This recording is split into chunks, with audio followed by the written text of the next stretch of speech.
Scriptures are created with two main objectives. One is to protect the social order and the culture in which the people could follow the footsteps of their noble ancestors. The second is to ensure that people can gain ultimate, eternal peace. Such scriptures as the Ramayana, the Bible, the Quran, and so on, deal with both these aspects. But because of the material viewpoints held by most people, they tend to adhere only to those that are of immediate social use. In the spiritual texts, also, we find many references to useful social practices, confirming their relevance. Therefore, the great sage, Veda Vyas, while writing the Mahabharata, the epic within which the Gita is an inherent part, had clearly referred to social as well as spiritual matters.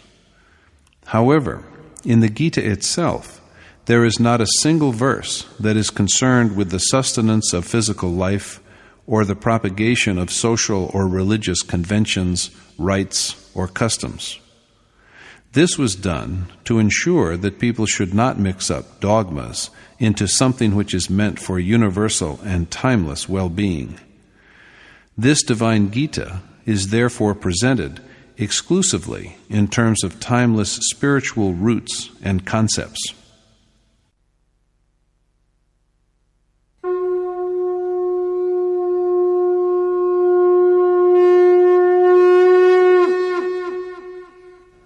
Om Shri Paramatmane Namaha. Yatharth Gita, Srimad Bhagavad Gita. Chapter 2. Curiosity about action. In the nature of a preface, Chapter 1 presents the seeker's doubts and confusions. The participants in the war include all of the Kaurav and Pandav, but Arjuna alone is subject to misgivings. However, Arjuna is the very embodiment of devotion as a wayfarer on the path of spiritual quest. It is his love for God that inspires him to get ready for the war between matter and spirit. The initial stage is thus of love, of adoration. My revered teacher used to say, "Believe that adoration of the Supreme Spirit has commenced when, even while one is leading the life of a householder, there are signs of weariness and tears, and sentiment so powerful that it chokes the throat. Manifold strands are entwined in love of dharma, precept, restraint, pious association, and sentiment. In the first stage of spiritual seeking, attachment to the family looms as an obstacle. At the outset, everyone wishes to achieve the ultimate reality, but the worshipper is overtaken by despair when he realizes that after going a certain length of the way, he will have to sever all his ties of attachment to the family. So he learns to be contented with whatever customs he had followed earlier. He even quotes prevailing customs to justify his infatuation, just as Arjuna does when he insists that family rites are Sanatan Dharma. The war will cause the extinction of the Sanatan Dharma itself, and along with that, destruction of families and loss of civilized ways. Far from being an independent view of Arjuna, his ideas only reflect some inherited creeds he had acquired earlier before approaching an accomplished teacher such as Krishna. Mired in these traditions, men devise numerous religions, sects, groups small and large, and castes beyond reckoning. Some press the nose, while others pierce their ears, while yet others lose their dharma because they are touched by someone, or because their food and drink are defiled. Is it just to blame the so-called untouchables or non-Hindus for this state of affairs? By no means.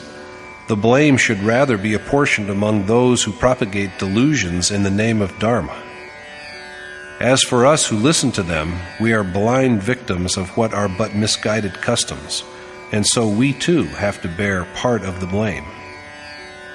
In Mahatma Buddha's time, there was a sect called Kesh Kambal, the members of which regarded the practice of growing hair so that it could be used like a blanket as a standard of perfection.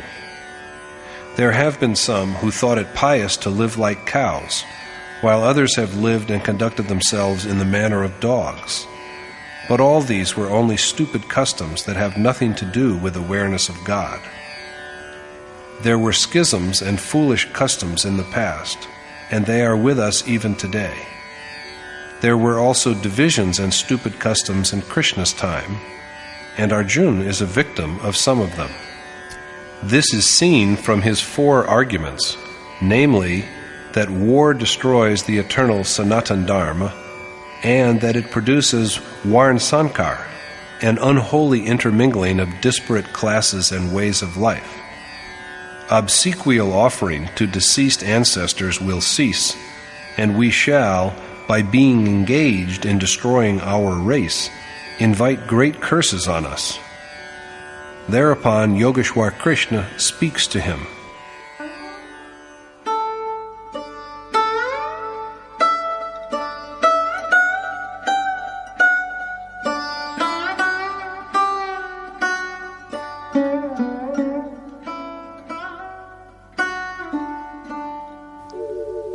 तथा कृपयाविष्टम् अश्रुपूर्णाकुलेक्षणम् विषीदन्तमिदं वाक्यम् उवाच मधुसूदनः. Sanjay said, "To him, Arjuna, whose eyes were brimming with tears of grief because he was overcome by pity, Madhusudan spoke thus." To Arjuna, his eyes filled with tears of sorrow and profound agitation, Madhusudan, the destroyer of arrogance, speaks.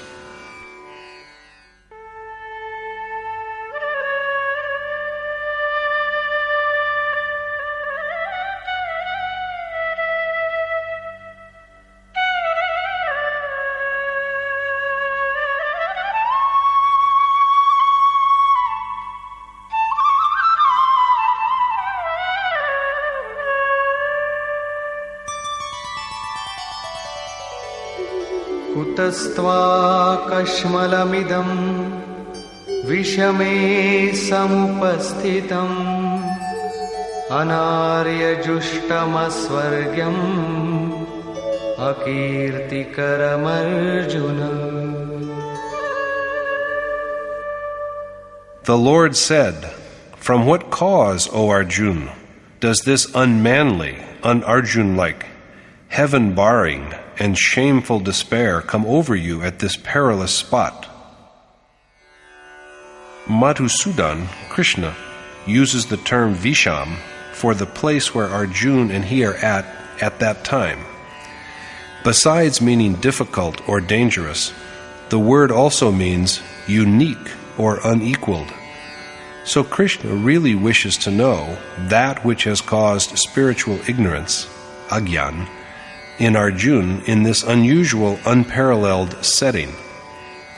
The setting is one the like of which can be found nowhere else in the entire world, because it is the sphere of spiritual striving towards an unworldly, celestial goal. In such a universal and undisputed setting, how has spiritual ignorance come over Arjuna?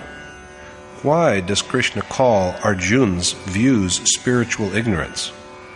Has Arjuna not said categorically that it is his heartfelt wish to defend Sanatan Dharma? Is it spiritual ignorance to be resolved, body and soul, to protect what Arjuna believes to be the immutable, eternal Dharma? According to Krishna, it is so, for it has not been the practice of those who truly deserve to be called men. Neither does it provide access to heaven. It is also not conducive to glory. The one who keeps firmly to the path of righteousness is an Arya. In Hindu scriptures, instead of referring to any race or stock, Arya denotes an exceptionally cultivated man who adheres scrupulously to Dharma. If dying for one's family were not an instance of ignorance, Krishna adds, sages would have practiced it. Had family traditions been the ultimate reality, they would have been used as a ladder for climbing up to heaven and salvation. When Mira sang her songs of divine adoration, people declared her insane, and her mother-in-law condemned her as a destroyer of the family. But no one today remembers the mother-in-law for shedding copious tears of concern about the well-being of her family and safety of its honor, while the whole world cherishes the memory of Mira. After all, how long can we remember the man who is concerned only about his family? Is it not evident, then, that customs which bring neither glory nor sublime happiness, and which have at no time been accepted by an Arya, a man of Dharma, must be a kind of ignorance? Krishna says to Arjuna,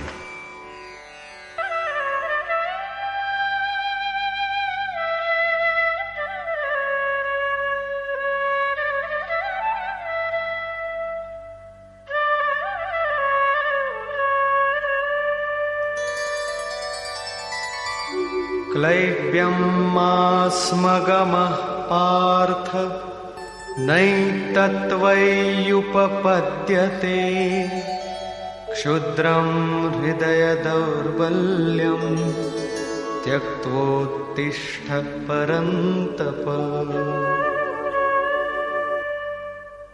Don't give in, O Parth, to unmanliness, for it does not become you. So, O Parantap, stand up and drive away this disgraceful weakness of your heart.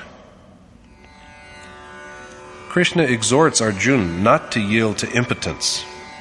Klebhyam. Is Arjuna impotent, lacking in virility? Are we virile men? An impotent man is one who is devoid of manliness. All of us, according to our wisdom, do what we believe to be manly. A peasant who sweats day and night in his fields tries to prove his manliness by his labor. Some demonstrate their manliness in commerce, and yet others try to prove that they are real men by abusing their powers. Ironically, however, even after this lifelong display of manliness, we depart but empty-handed at the end. Is it not obvious, then, that all this is not true manliness? True manliness is self-knowledge, awareness of the soul and its divine origin. To cite yet another example from the Brihadaranyaka Upanishad, Gargi tells Yajnavalkya that a man, though endowed with sexual prowess, is yet unmanly if he has no awareness of the embodied soul. This self is the real man, Purush, radiant and unmanifest. The endeavor to know this self is true manliness, Paurush. It is because of this that Krishna asks Arjuna not to surrender to impotence. It is unworthy of him. He is a scorcher, a formidable vanquisher of foes, so he ought to reject his groveling feebleness and stand up for battle. He should give up his social attachments, for they are mere frailties. At this, Arjuna raises his third question. Katham bhishmamaham sankhe dronancha madhusudana ishubhi pratiyotsyami pujarha varisudana.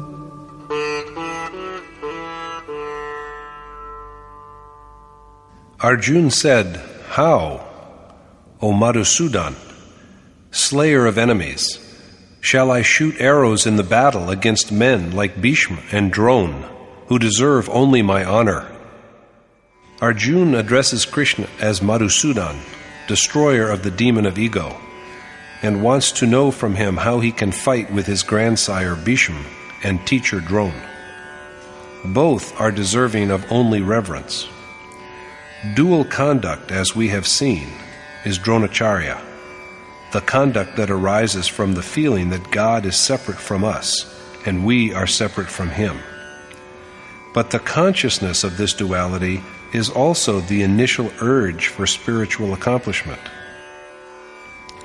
And then there is Bhishma, the very image of delusion.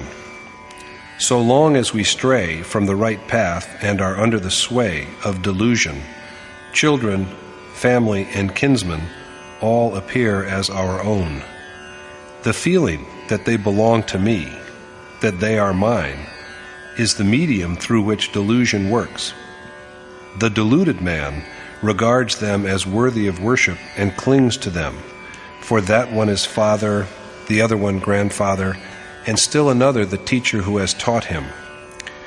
But after spiritual attainment, there is neither teacher nor pupil, and the self, who has gained awareness of the essence, of the Supreme Spirit, is left all alone. When the self is absorbed in God, neither is the teacher a preceptor nor the disciple a receptacle. This is the state of the most exalted excellence. After assimilating the teacher's excellence, the disciple shares it, and the distinction between the teacher and the pupil is obliterated. Krishna says, "Arjuna, you shall dwell in me." Arjuna will become identical with Krishna, and the same is true of every sage who has known attainment. In such a state, the teacher's existence merges and his magnificence flows spontaneously like a crystal stream through the disciple's heart. But Arjuna is yet far from that state, and at present he exploits even the teacher's office as a shield to ward off participation in the war.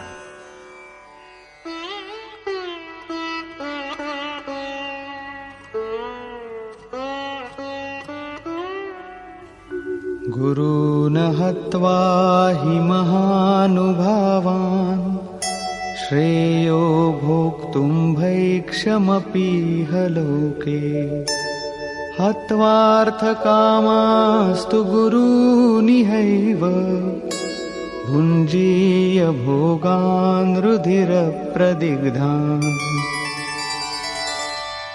Even to live in this world as a mendicant begging for alms is better than killing teachers, for if I kill them, all my joys and riches and desires in this world will be drenched in their blood. Arjuna prefers the life of a beggar who lives on alms to killing his teachers, rather than meaning to beg for livelihood, for the sustenance of the body. Begging here denotes soliciting great men through rendering even a half-hearted service to them for the favor of propitious fortune. Food is the only God, after partaking of which the soul's hunger is assuaged forever. That he should, even though in small measures, continue to taste the manna of God's excellence by serving and soliciting a sage, without having to part with his family, is the craving behind Arjuna's tearful appeal. Don't most of us do the same? It is our aspiration that we should gradually, at some point, achieve spiritual liberation without having to destroy the ties of familial love and attachment.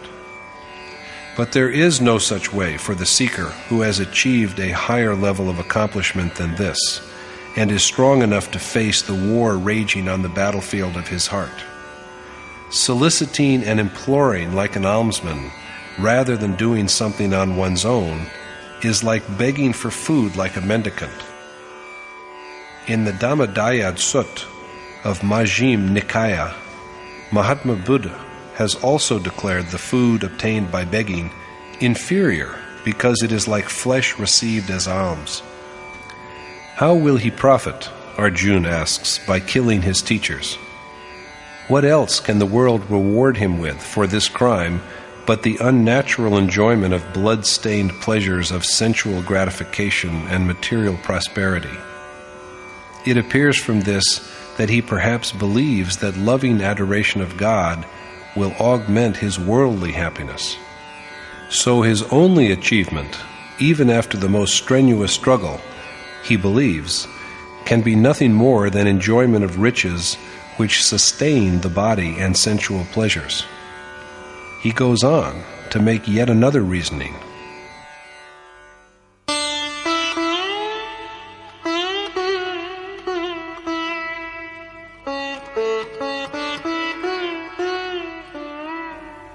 न चैतद्विद्मः कतरन्नो गरीयो यद्वा जयेम यदि वा no जयेयुः यानेव हत्वा न जिजीविषामः तेव स्थिताः प्रमुखे धार्तराष्ट्राः.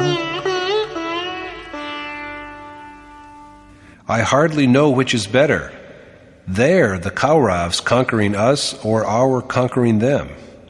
Even Dhritarashtra's sons, who are our enemies, and yet after killing whom we may not wish to live. Even possession of the hoped-for delights is not assured.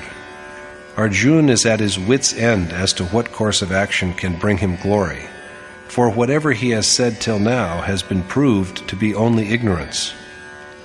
He does not also know whether he will rout the Kaurav army or they will rout him.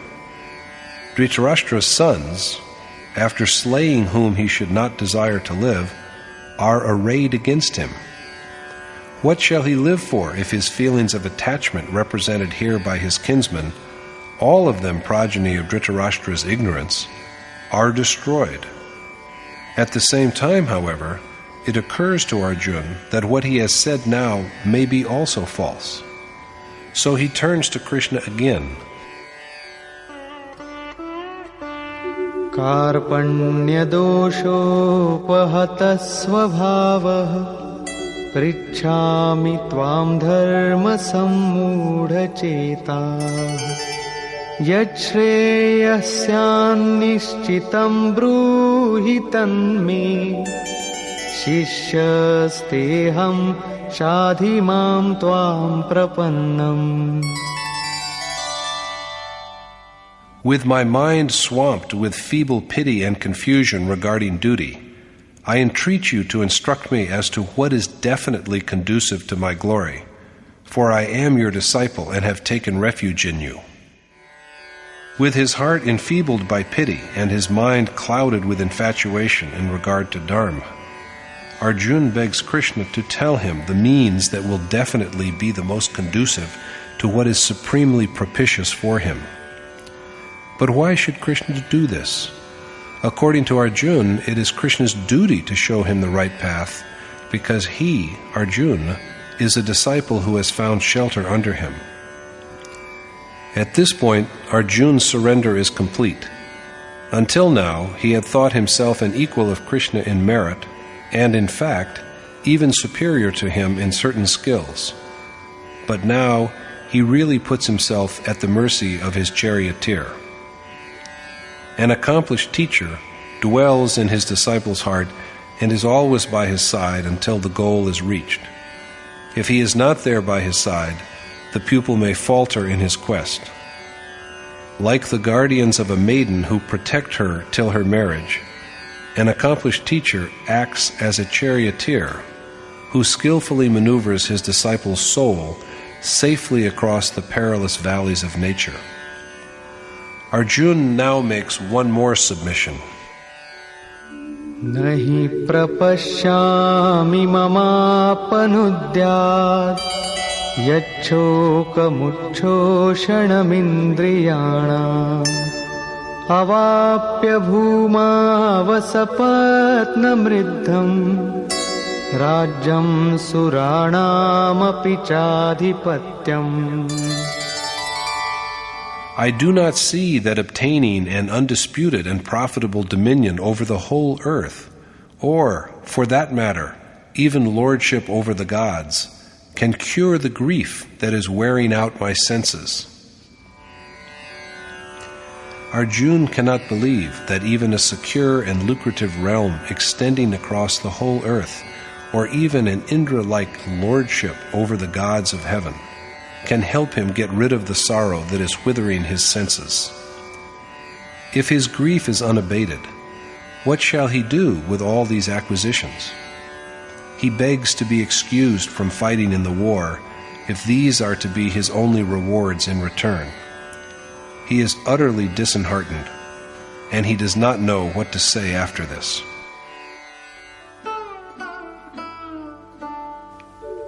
एवमुक्त्वा ऋषिकेशं गुडाकेशः परन्तप न योत्स्यैति गोविन्दम् उक्त्वा तूष्णीं बभूवः. Sanjay said, after having thus spoken to Rishikesh, Arjuna, the conqueror of sleep and destroyer of foes, told Govind, Krishna, that he would not fight, and then he fell silent. So far, Arjuna's attitude has been determined by the Puran, which contain ordinances for ceremonial acts and sacrificial rites, as well as the enjoyment of benefits arising from a due performance thereof. In these works, heaven is the ultimate goal. But Krishna later enlightens Arjuna that this line of thought is mistaken.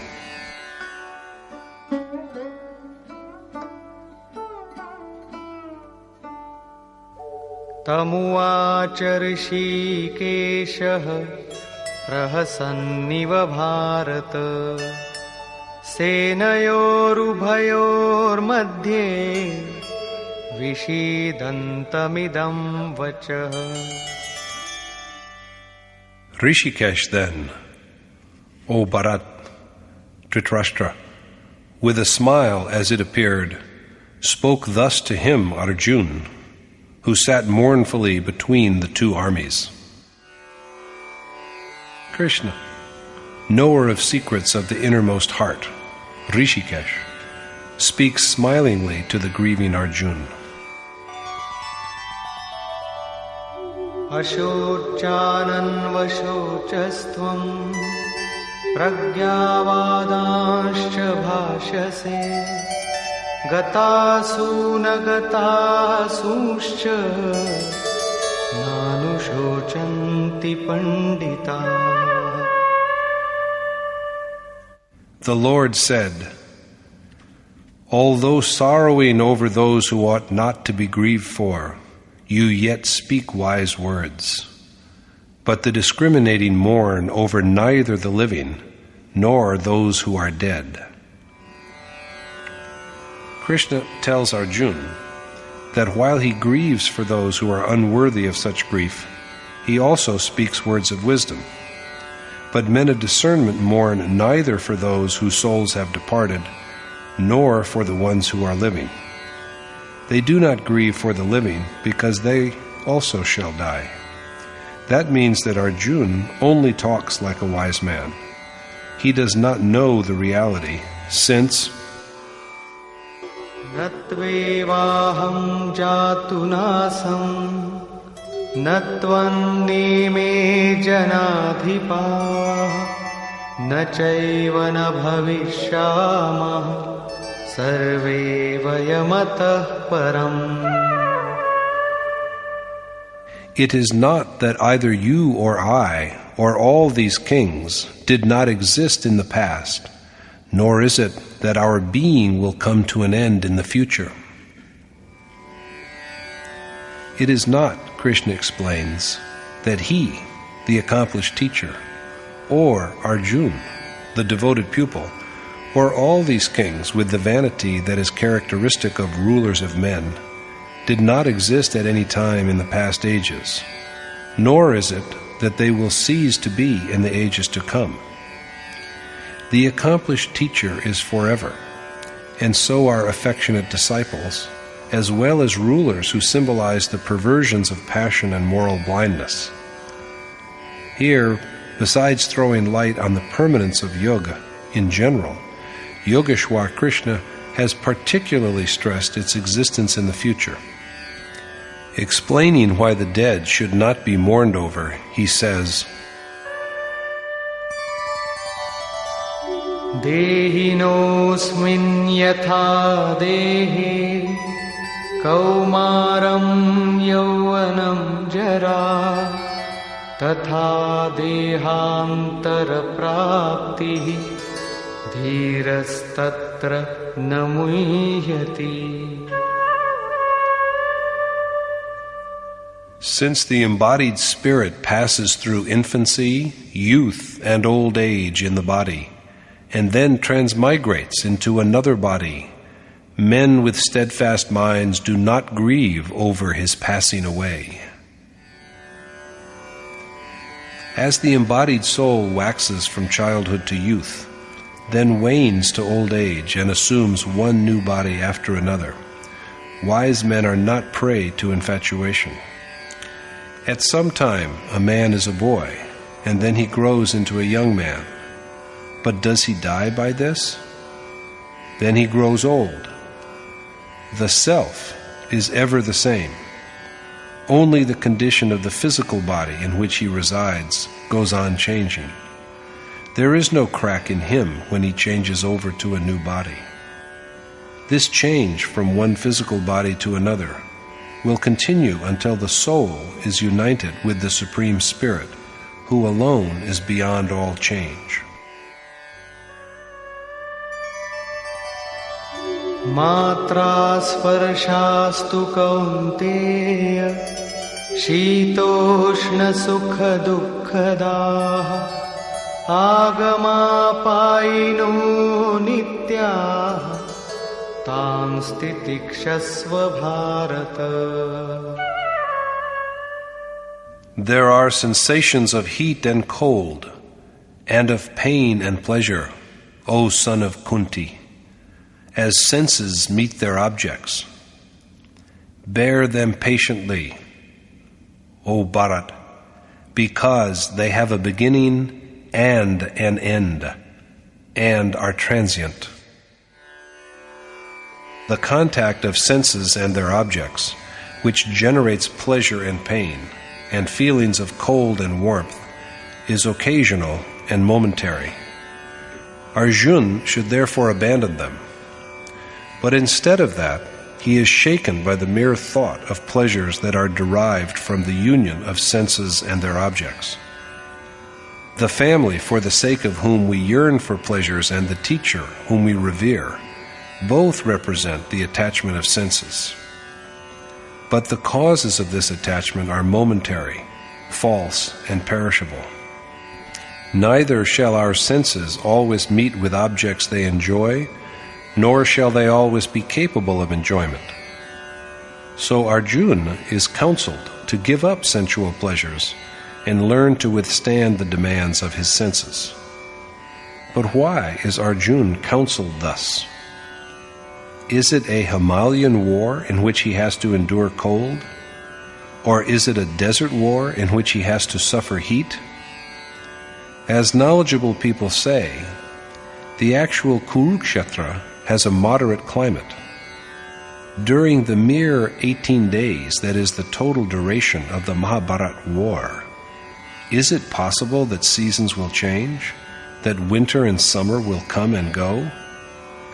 The truth is that endurance of cold and heat, of happiness and sorrow, of honor and dishonor, depends upon the seeker's spiritual endeavor. The Gita is, as we have seen more than once, an externalization of the inner conflict that rages within the mind. This war is the war between the gross physical body and the self, which is aware of his identity with God. It is a conflict in which ultimately even the forces of divinity grow inert after they have subdued unrighteous impulses and enabled the self to become one with God.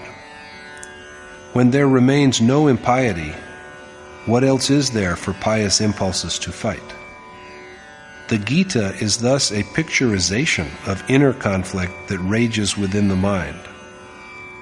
What advantages, however, will the recommended sacrifice of senses and their pleasures bring? What is gained by this? Krishna speaks of this. Yam hi na vyathayantete purusham purusharshava samadukha sukham dhiram somritatvaya kalpate. So, O the noblest of men, Arjuna, one who is possessed of equanimity in pain and pleasure, and firm and untormented by these feelings produced by the meeting of senses with their objects, deserves to taste the nectar of immortality. The steadfast man, who regards sorrow and happiness with equipoise, and is not troubled by his senses and their association with objects, is worthy of the state of immortality that realization of the Supreme Spirit brings. Here, Krishna refers to an attainment, namely Amrit, literally the drink of immortality. Arjuna had thought that in return for the war, he would be rewarded with either a heavenly abode or the authority to rule over the earth. But now Krishna tells him that his prize will be Amrit, rather than the pleasures of heaven or earthly power. What is this Amrit?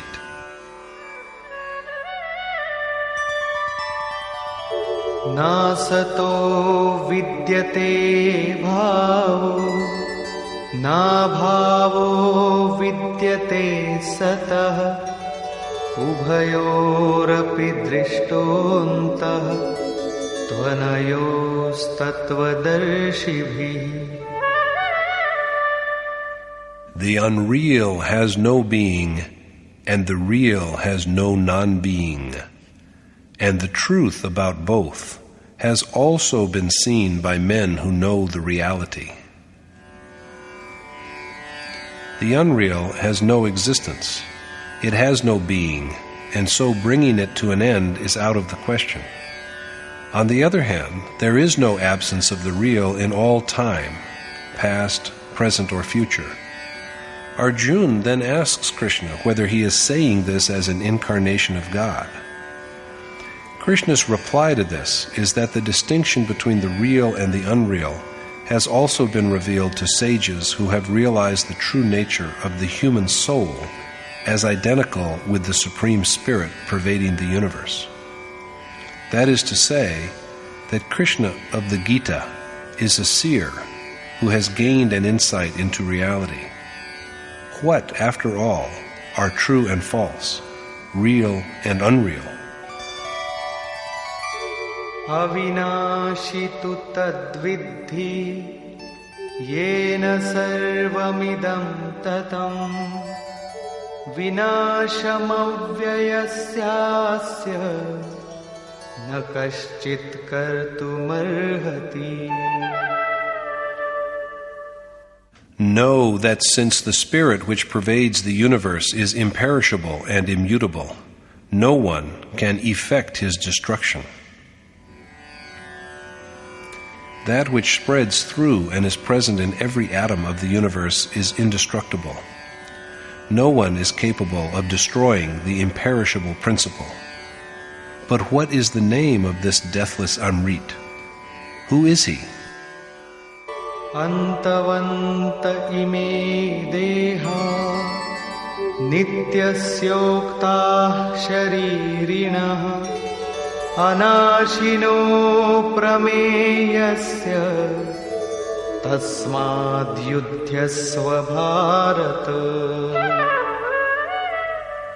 Fight, O Bharat, Arjuna, because while the bodies which clothe the soul are said to come to an end, the embodied spirit itself is forever, indestructible, and boundless.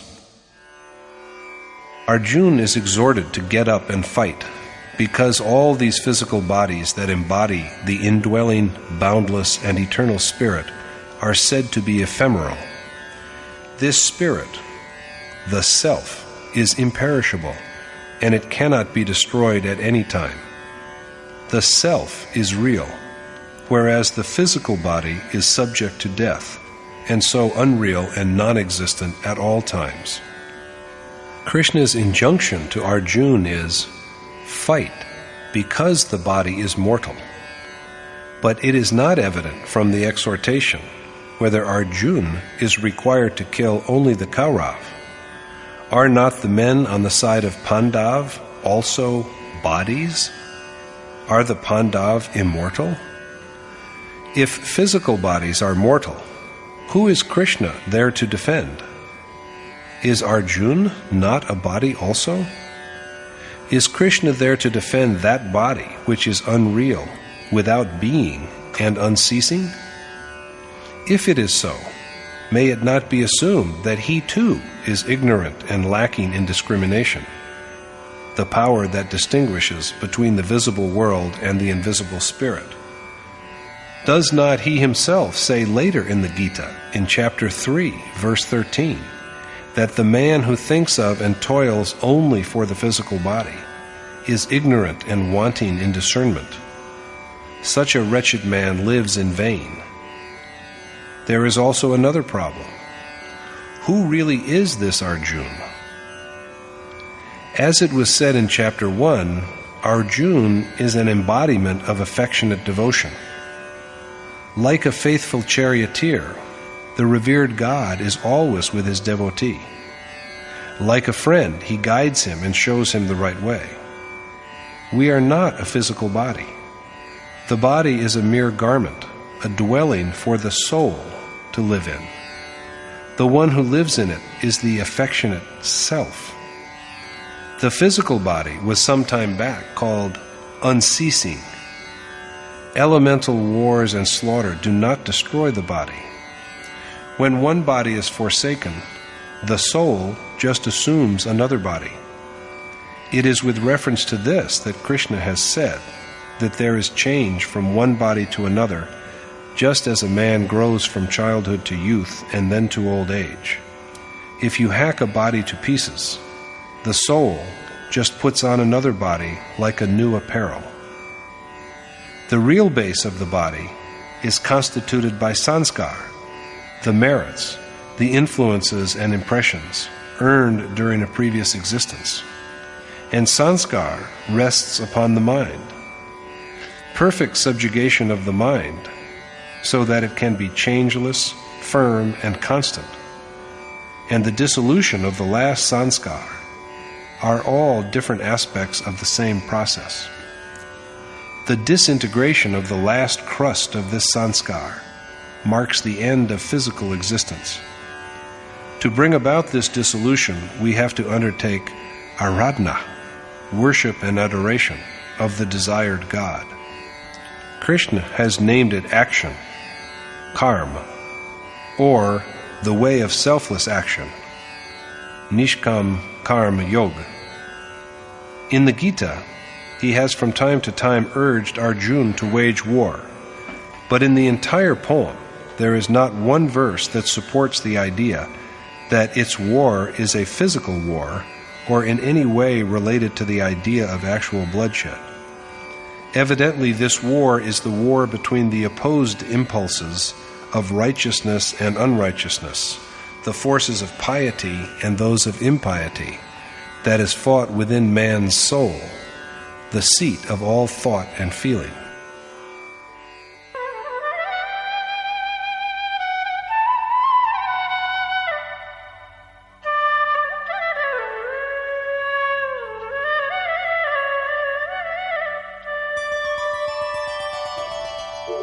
य एनं वेत्ति हन्तारं यश्चैनं मन्यते हतम् उभौ तौ न विजानीतो नायं हन्ति न हन्यते.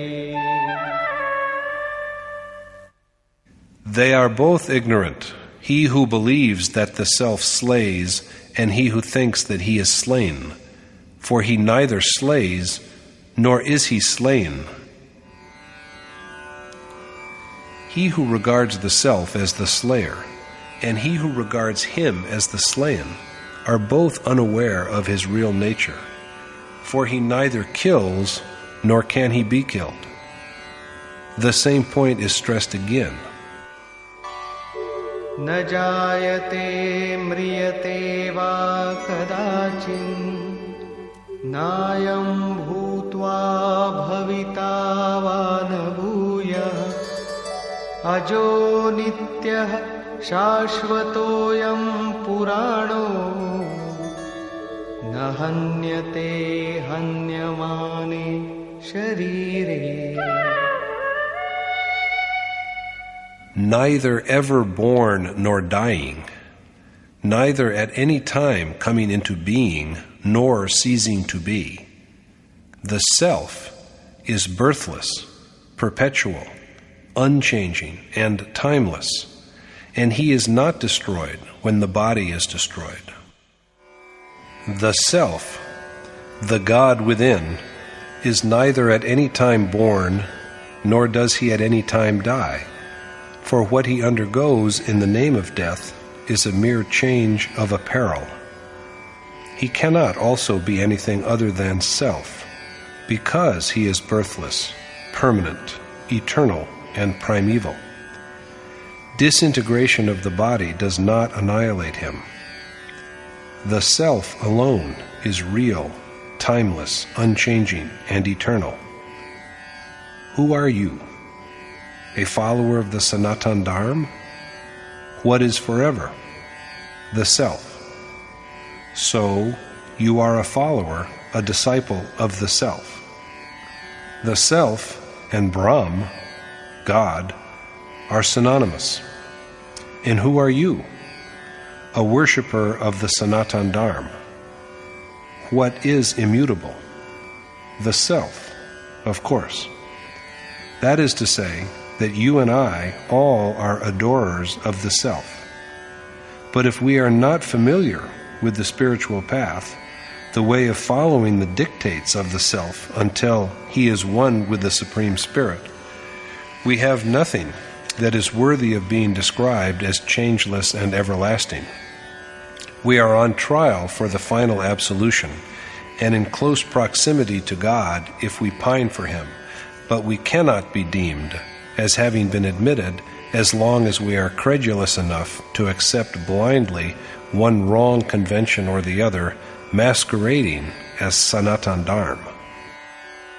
Be it in India or any other country, the soul in all is identical. So if anywhere on the earth there is a man who is aware of the true nature of self and his ultimate goal, and who is eager to take to the way which will eventually lead his self to the Supreme Spirit, be he a professed Christian, Muslim, Jew, or anything else, he undoubtedly also belongs to the fold of Sanatan Dharma, the changeless and eternal.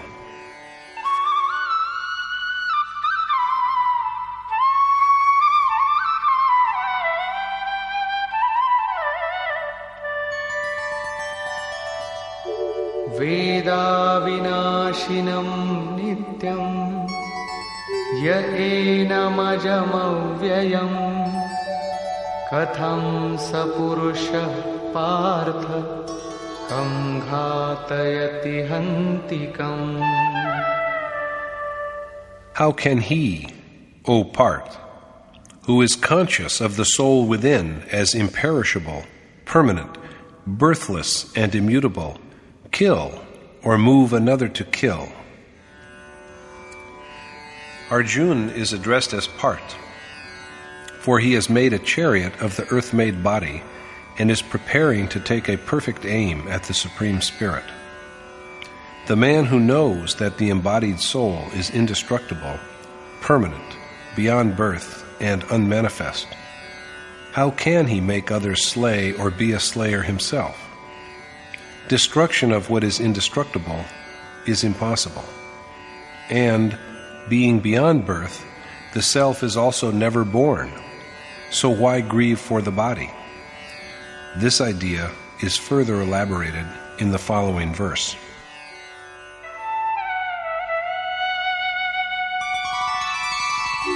वासांसि जीर्णानि यथा विहाय नवानि गृह्णाति नरोपराणि तथा शरीराणि विहाय जीर्णान्यन्यानि संयाति नवानि देहि.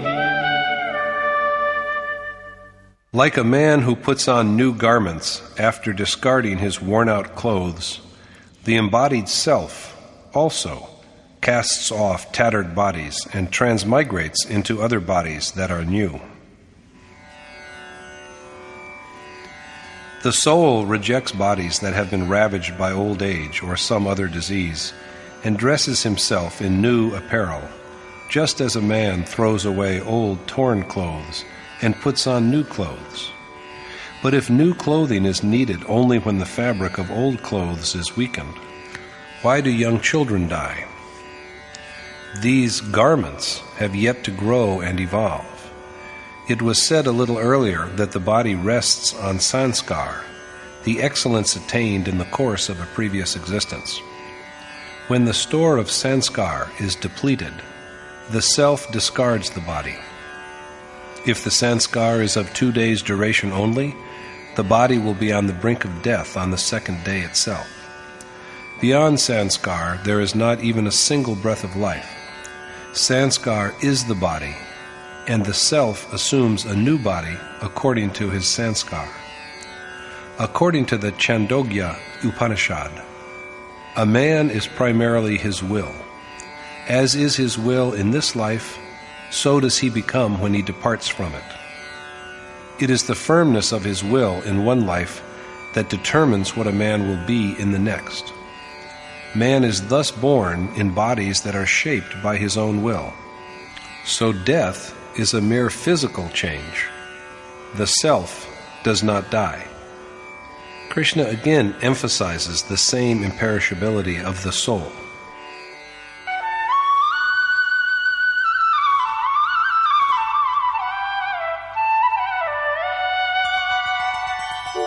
नैनं छिन्दन्ति शस्त्राणि नैनं दहति पावकः न चैनं क्लेदयन्त्यापो न शोषयति मारुतः. This self is neither pierced by weapons, nor burnt by fire, nor made damp by water, nor dried up by wind. Weapons cannot cleave the self. Fire cannot singe him. He cannot also be drenched by water, nor withered by wind. अच्छेद्योऽयमदाह्योऽयम् अक्लेद्यो शोष्य एव च नित्यः सर्वगतः स्थाणुः अचलोऽयं सनातनः. The self, which cannot be pierced or burnt or made wet or faded, is uninterrupted, all-pervasive, constant, immovable, and eternal. The self cannot be cut or pierced through. He cannot be burnt, and he cannot be soaked. Even the whole firmament cannot contain him within its expanse. The self is beyond doubt, ever fresh, omnipresent, immovable, constant, and everlasting. Arjuna has pronounced family traditions to be eternal. So according to him, the war will destroy Sanatan Dharma itself. But Krishna finds it an example of ignorance and points out that the self alone is eternal. If we do not know the means by which we can realize our self and his goal, we have no inkling of Sanatan Dharma. India has paid a heavy price for this ignorance. We are so befogged by silly customs that we have lost the capacity to realize that food and touch cannot destroy Sanatan Dharma. The truth is that no object of the material world can touch this universal spiritual principle. What has made us in India lose millions of our brothers to conversion to other religions is not Dharma, but only some stupid conventions. And the same misconceptions must be held responsible for our worsening communal situation, partition of India, and even for the serious threats to our national unity and integrity that we are facing today. There are innumerable examples of how we have suffered because of our mindless customs that have nothing to do with Dharma. Dharma protects us and is therefore stronger than us. But whereas even the mortal body needs some kind of a weapon to be killed, the peculiar Dharma of the gullible Hindu was destroyed by a mere touch. What kind of Dharma was it, we wonder? For it is man-made customs which die, not that which is eternal and immutable. That which is eternal is so strong and impregnable that arms cannot pierce it, fire cannot burn it, and water cannot wet it. Nothing that belongs to the material world can touch it, let alone food and drink. Some such misguided traditions had prevailed at the time of Arjuna also, and he was obviously one of their victims. So he tearfully whines to Krishna about the eternal nature of family rights and customs. The war, he says, will destroy Sanatan Dharma, and when this is lost, all the members of the family are bound to end up in hell.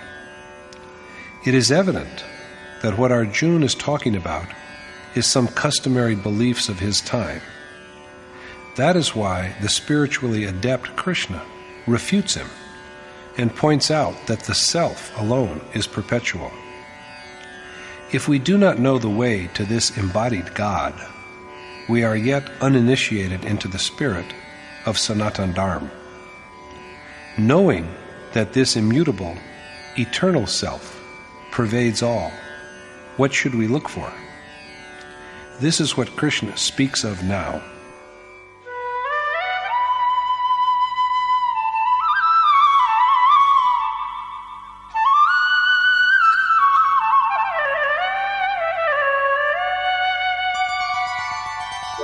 अव्यक्तोऽयमचिन्त्योऽयम् अविकार्योऽयमुच्यते तस्मादेवं विदित्वैनं नानुशोचितुमर्हसि. Knowing that the self is unmanifest, a non-object to the senses, incomprehensible because he is a non-object to the mind, and changeless, O Arjuna, it does not befit you to grieve over him. The soul is unmanifest and not an object of the senses. He cannot be grasped by the senses. He is present even when there is the association of senses with their objects, but he cannot be comprehended. He is beyond thought. He is eternal, and he is present even when the mind and its volitions persist. But he is beyond perception, enjoyment, and access. So the mind has to be restrained. Krishna has told Arjuna that the unreal has no existence, and neither is the real ever non-existent. The self is that reality. It is the self that is changeless, constant, eternal, and unmanifest. They who know the essence have found the self adorned with these traits. Not linguists, nor the affluent, but only seers have known the unique character of the self. In chapter 18, Krishna will affirm that the Supreme Spirit alone is real. By restraining the mind, the worshipper sees him and becomes one with him. At the moment of attainment, he realizes God and, The very next moment after this, he finds his own soul adorned with godlike traits. He sees then that this self is true, eternal, and perfect. This self is beyond the reach of thought. Free from any deviation, it is called immutable. Krishna then uses simple logic to demonstrate the contradictions between Arjuna's thoughts.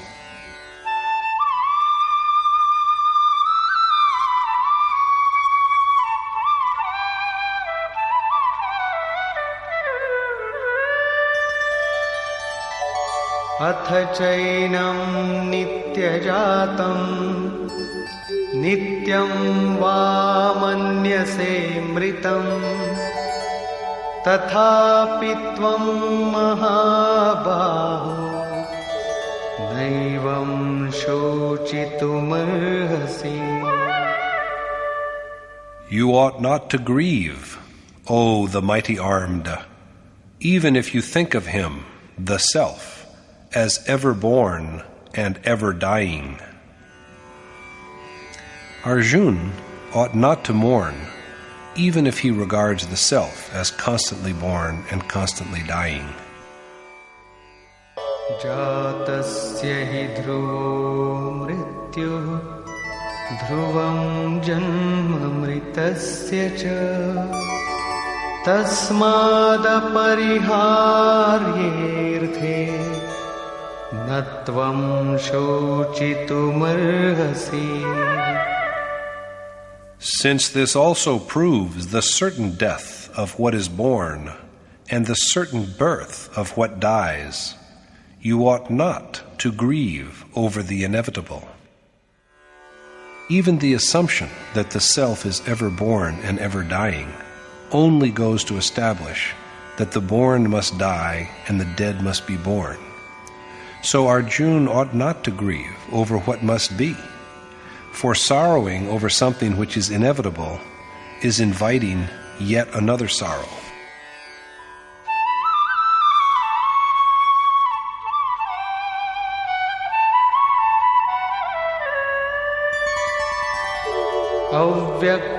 अव्यक्तादीनि भूतानि व्यक्तमध्यानि भारत अव्यक्तनिधनान्येव तत्र का परिदेवना.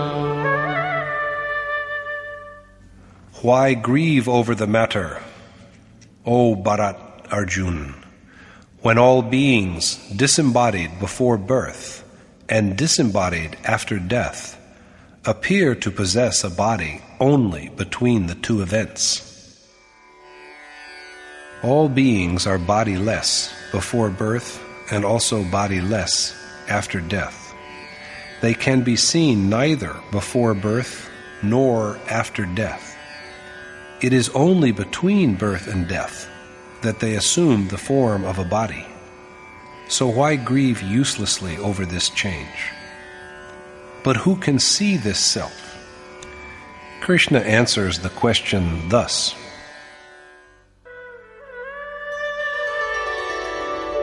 आश्चर्यवत् पश्यति कश्चिदेनम् आश्चर्यवद् वदति तथैव चान्यः आश्चर्यवच्चैनमन्यः शृणोति श्रुत्वाप्येनं वेद न चैव कश्चित्. Only a seer views the soul as a marvel. Another one describes him as a marvel, and yet another one hears him as a marvel, while there are some who hear him and yet know him not. Krishna has said before that only accomplished, enlightened sages have viewed the self. Now he elaborates the rareness of this vision. Only a rare sage sees the self, views him directly rather than just hears of him. Similarly, another rare sage speaks of his substance. Only he who has seen the self can describe him. Yet another rare seeker hears him as a wonder, for even hearing the voice of the self is not possible for all, because it is meant only for men of high spiritual attainment. There are people who hear the self and yet know him not, because they are incapable of treading the spiritual path. A man may listen to countless words of wisdom, split hairs, and be eager to acquire the highest wisdom, but his attachments are possessed of irresistible might, and after only a short while he finds himself reversed to worldly business. So at last Krishna gives his verdict.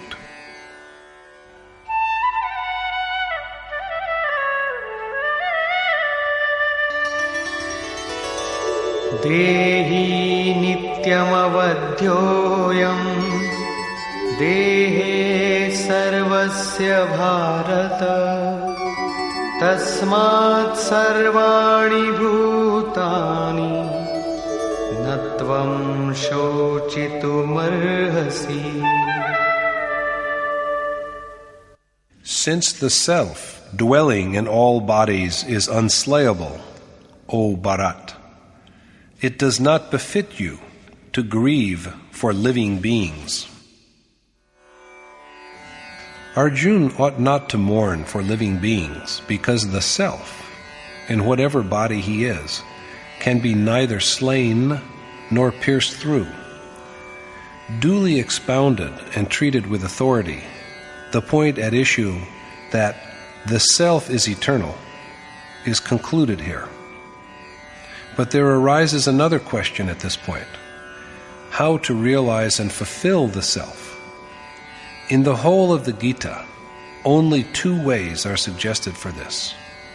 First, the way of selfless action, Nishkam Karm Yog. And secondly, the way of discernment, Gyan Yog. The required action for both the ways is the same. Stressing the necessity of this action, Yogeshwar Krishna says, Swadharmamapi chaveksha navikampitumarhasi dharmyadhiyuddha shreyonyat kshatriyasya na vidyate. In view of your own dharma also, it is unworthy of you to fear, for there is nothing more propitious for a Kshatriya than a righteous war. It does not befit Arjuna to be hesitant, even if he just keeps his dharma in view, because there is no greater good for a Kshatriya than a war of piety. It has been repeatedly said that the self is immutable, that the self is eternal, and that the self is the only real dharma. Now, what is this dharma of the self? Swadharma. The self is the only dharma, although the capacity to engage in this dharma varies from individual to individual. This ability arising from one's disposition has been named Swadharma, or the inherent dharma. Ancient sages divided the travelers on the eternal path of the self into 4 classes: Shudra, Vaishya, Kshatriya, and Brahman, according to their innate abilities. In the primary stage of accomplishment, every seeker is a Shudra, meaning one who is deficient in knowledge. He spends hours on worship and adoration of God, and yet fails to render even 10 minutes of his time truly beneficial to his spiritual quest. He is unable to cut through the illusory facade of the material world.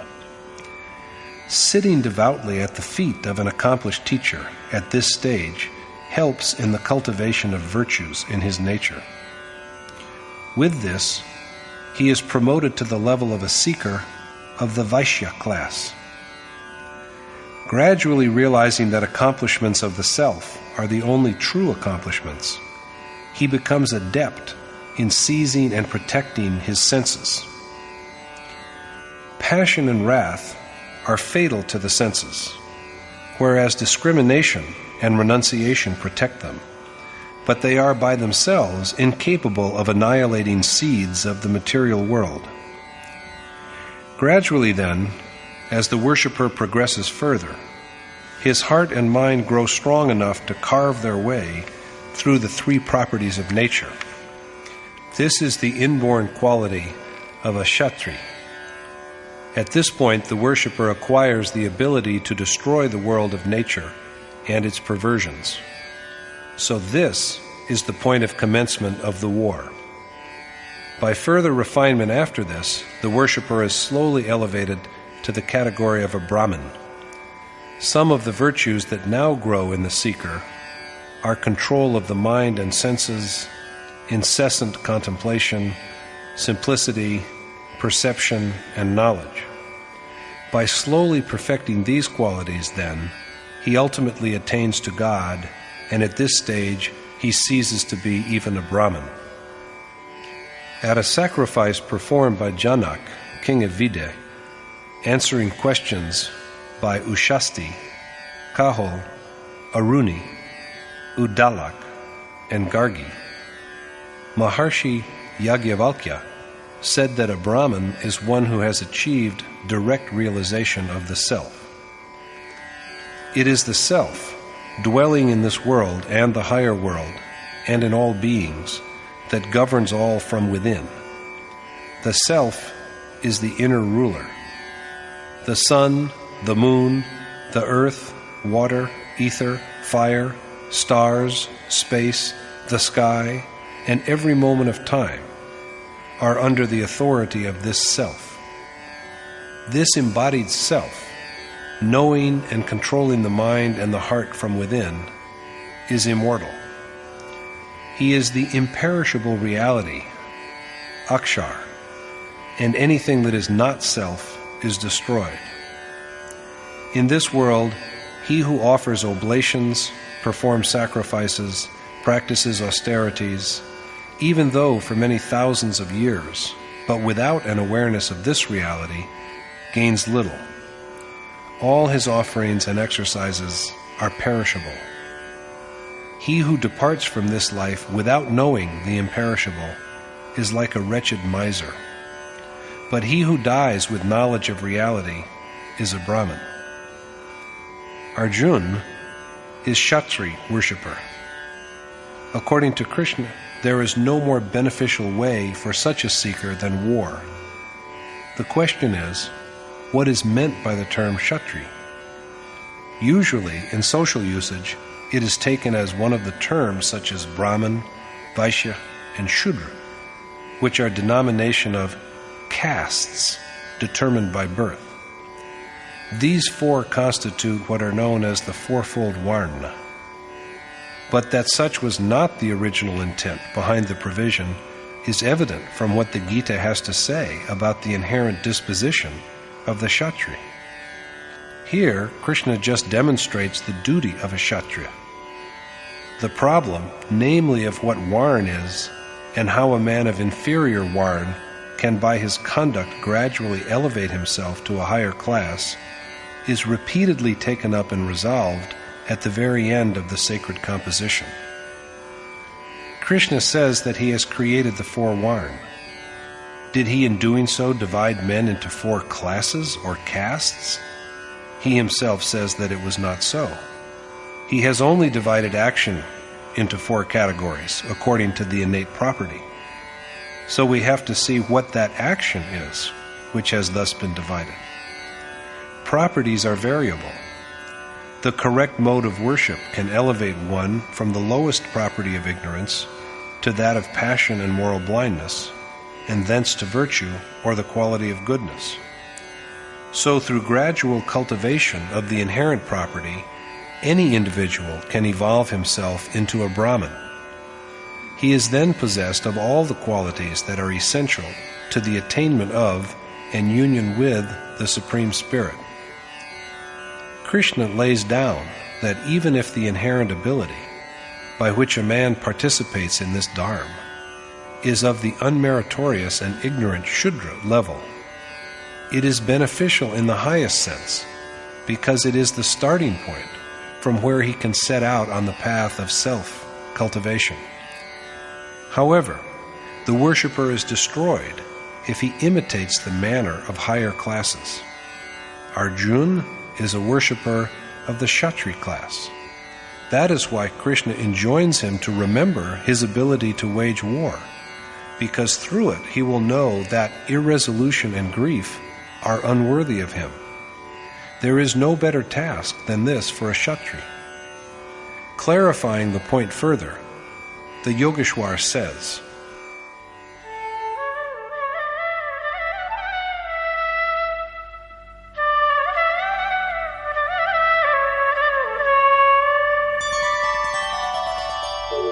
यदृच्छया चोपपन्नं स्वर्गद्वारमपावृतं सुखिनः क्षत्रियाः पार्थ लभन्ते युद्धमीदृशम्.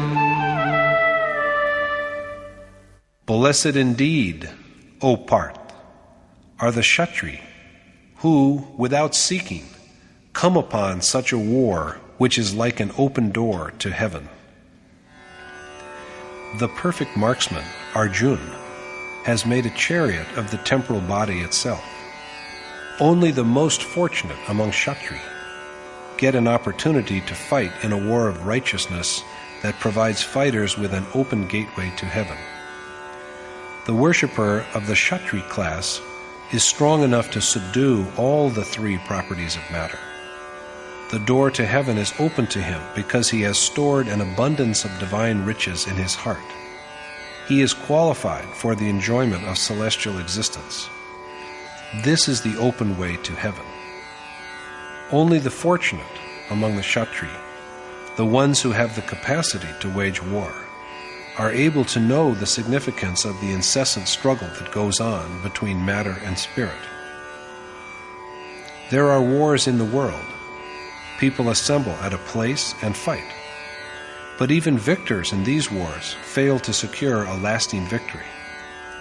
These wars are, in fact, only acts of getting satisfaction by deliberately inflicting injury for injuries inflicted, mere acts of vengeance. The more a man suppresses others, the more he is eventually suppressed himself. What kind of victory is this, in which there is only sense-withering grief?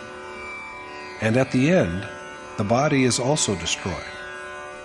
The really beneficial war is the conflict between matter and spirit, for a single conquest in this war results in domination of matter by the self. This is a conquest after which there is no possibility of defeat.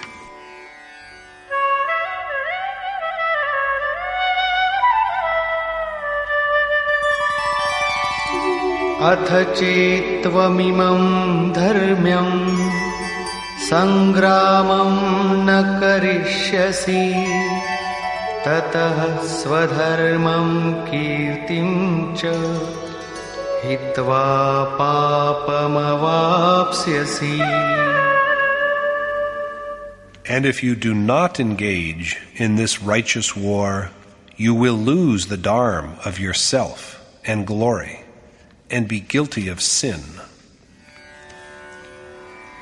If Arjuna does not fight in this war of matter and spirit, which will afford him access to the Supreme Spirit, to the immutable, eternal Dharma, he will be deprived of his inherent capacity for action and struggle, and wallow in the mire of repeated birth and death, and of disgrace. Krishna then clarifies the nature of this disgrace. अकीर्तिं चापि भूतानि कथयिष्यन्ति ते व्ययाम् सम्भावितस्य चाकीर्तिः मरणादतिरिच्यते. And all will forever speak of your disgrace, and such disgrace is worse than death itself for a man of honor. People will long speak ill of Arjuna's unmanliness. Even today, sages like Vishwamitar, Parashar, Nimi, and Shringi are remembered chiefly for their transgressions of the path of righteousness. So worshippers reflect on their dharma. They think about what others will say of them. Such thought is helpful in the process of spiritual seeking. It provides the urge for persevering with the quest for the ultimate reality. It also provides support over a certain length of the spiritual way. Infamy is even worse than death for honorable men.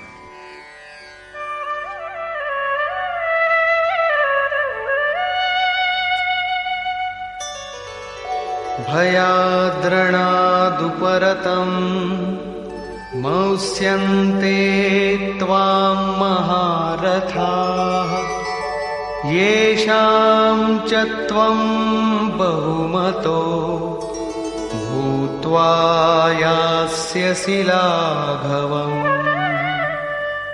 Even the great warriors who have a high regard for you will then scorn you for having turned your back upon the war out of fear. The mighty warriors, in whose esteem Arjuna will then fall from honor to dishonor, will believe that he had retreated from the war due to cowardice. Who are these other great warriors? They too are seekers who make their way strenuously along the path of spiritual realization. The other formidable warriors who oppose them are, on the contrary, desire for sensual pleasure, anger, greed, and attachment that drag the worshipper with equal tenacity towards ignorance. Arjuna will be disgraced in the eyes of the very people who now hold him in high esteem as a worthy seeker. Apart from this, अवाच्यवादांश्च बहून् वदिष्यन्ति तवाहिताः निन्दन्तस्तव सामर्थ्यम् ततो दुःखतरं नु किम्. there can be nothing more painful for you than the disparaging and improper words your adversaries will speak against your valor. His enemies will malign Arjuna and utter words about him that should not be spoken.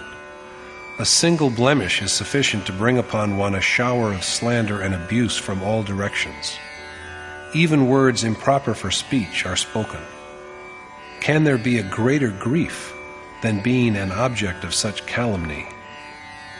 So Krishna tells Arjuna, Ato va prapsyasi swargam jitva va bhokshase mahim tasmaduttishta kaunteya yuddhaya krita nishchayah.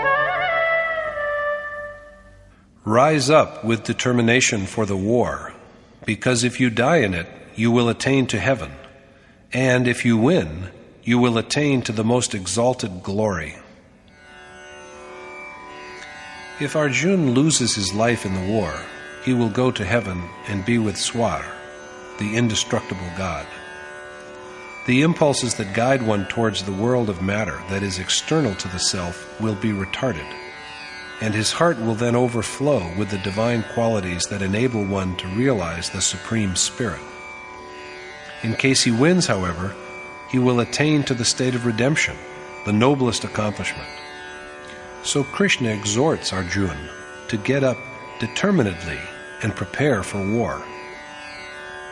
Usually, by the verse under examination, it is understood that if Arjuna dies in the war, he will be privileged to live in heaven, but that if he is victorious, he will be rewarded with enjoyment of worldly pleasures. But we cannot but remember that Arjuna has told Krishna that in neither a realm made up of all the three worlds, nor even in an Indra-like lordship over gods, can he see the means that can remedy the grief that is wearing out his senses.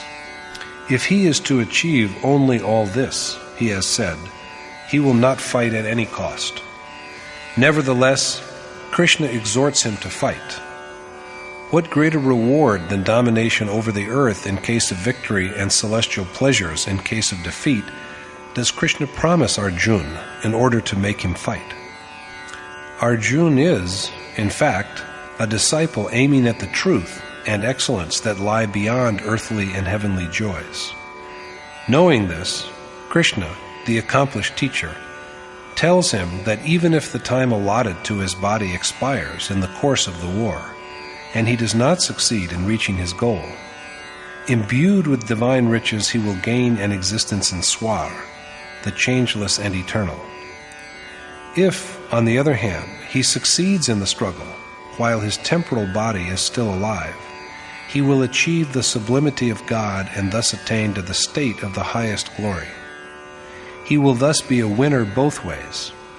If he conquers, he will attain to the highest state, and if he loses, he will find an abode in heaven and enjoy godly pleasures.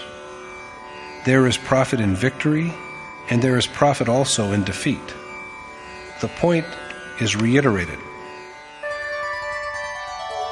Samadukhe same kritva labha labho jaya jaya tato yuddhaya yujjasva naivam papamavapsyasi.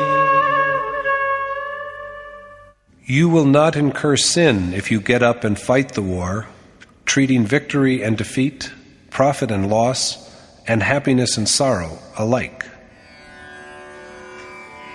Krishna counsels Arjuna to regard with an equal mind happiness and sorrow, profit and loss, victory and defeat, and to prepare for war. If he participates in the war, he will not be guilty of sin. In the case of success, he will gain the state of sublimity, the most precious possession it is possible for a man to have, and achievement of godhood even in case of defeat. So Arjuna should deliberate well on his gains and losses and prepare for war. Esha te bhihita sankhye buddhir yoge tvimam shrinu buddhya yukto yaya partha karma bandham prahasyasi. This knowledge which I have imparted to you, O Parth, is related to Gyan Yoga, the way of knowledge. And now you should listen to me on Karma Yoga, the way of selfless action, with which you can successfully sever the fetters of action as well as its consequence, karma. Krishna tells Arjuna that the knowledge he has spoken of is related to the way of knowledge. What knowledge is it except that Arjuna should fight? The substance of the way of discrimination or knowledge is only that if we fight according to our disposition, after a careful appraisal of our capacity, as well as of profit and loss, we shall attain to the state of ultimate bliss if we win, and to heavenly godlike existence even if we are vanquished. There is gain in both cases. If we do not act, others will speak disparagingly of us and look upon us as having retreated like cowards, and we shall be disgraced. So to forge ahead on the path of action with a careful understanding of one's innate nature is itself the way of knowledge or discernment. We usually come across the misconception that no war needs to be fought on the path of knowledge. It is said that knowledge involves no action. We think in our vanity, I am pure, I am enlightened, I am a part of God Himself. Accepting it as an axiom that excellence begets excellence, we sit idly. But this is not the way of knowledge, according to Yogeshwar Krishna. The action which has to be performed in following the way of knowledge is similar to that which has to be undertaken for the way of selfless action. The only difference between the two ways is that of attitude.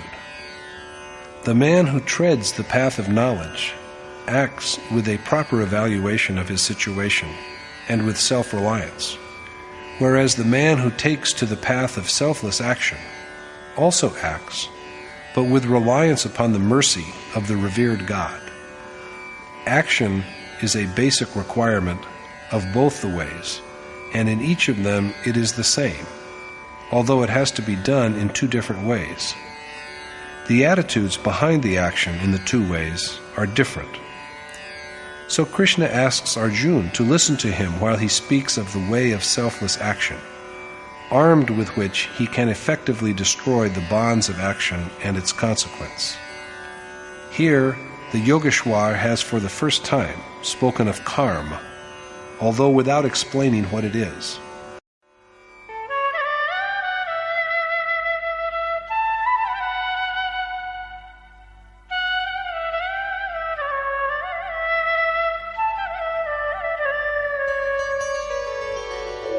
नेहाभिक्रमनाशोऽस्ति प्रत्यवायो न विद्यते स्वल्पमप्यस्य धर्मस्य त्रायते महतो भयात्. Since selfless action neither wears out the seed from which it sprang, nor has any adverse consequence, even a partial observance of this dharma liberates one from the dire terror of repeated birth and death. In the performance of action without coveting the fruits thereof, the initial impulse or the seed is not destroyed. It also does not give rise to any evil. So selfless action, even though done in small measures, frees us from the great fear represented by birth and death. That necessitates reflecting over the nature of such action and walking at least a few steps along its path. Worshippers who have renounced the vanity of earthly possessions have trodden this path, but so can those who lead the life of householders. Krishna tells Arjuna to just sow the seed, for the seed is never destroyed. There is no power in nature, no weapon which can destroy it. The material world can only cover it up momentarily and hide it for a while, but it cannot wipe out the initial inspiration, the seed of the act of spiritual accomplishment. According to Krishna, even the gravest of sinners can doubtlessly cross over by the arc of knowledge. He means exactly this when he says that if the seed of selfless action is just planted, it is imperishable. It does not even have any adverse outcome insomuch as it does not abandon us midway after showing us how we can progress towards spiritual attainment. Even if we give it up, it works doggedly on for our final liberation. This is why selfless action, even in a small measure, provides freedom from the great dread of birth and death. Once planted, even after repeated birth, the seed of such action takes us to the realization of God and to emancipation alike from pleasure and from pain. The question is, what we have to do if we choose the way of selfless action.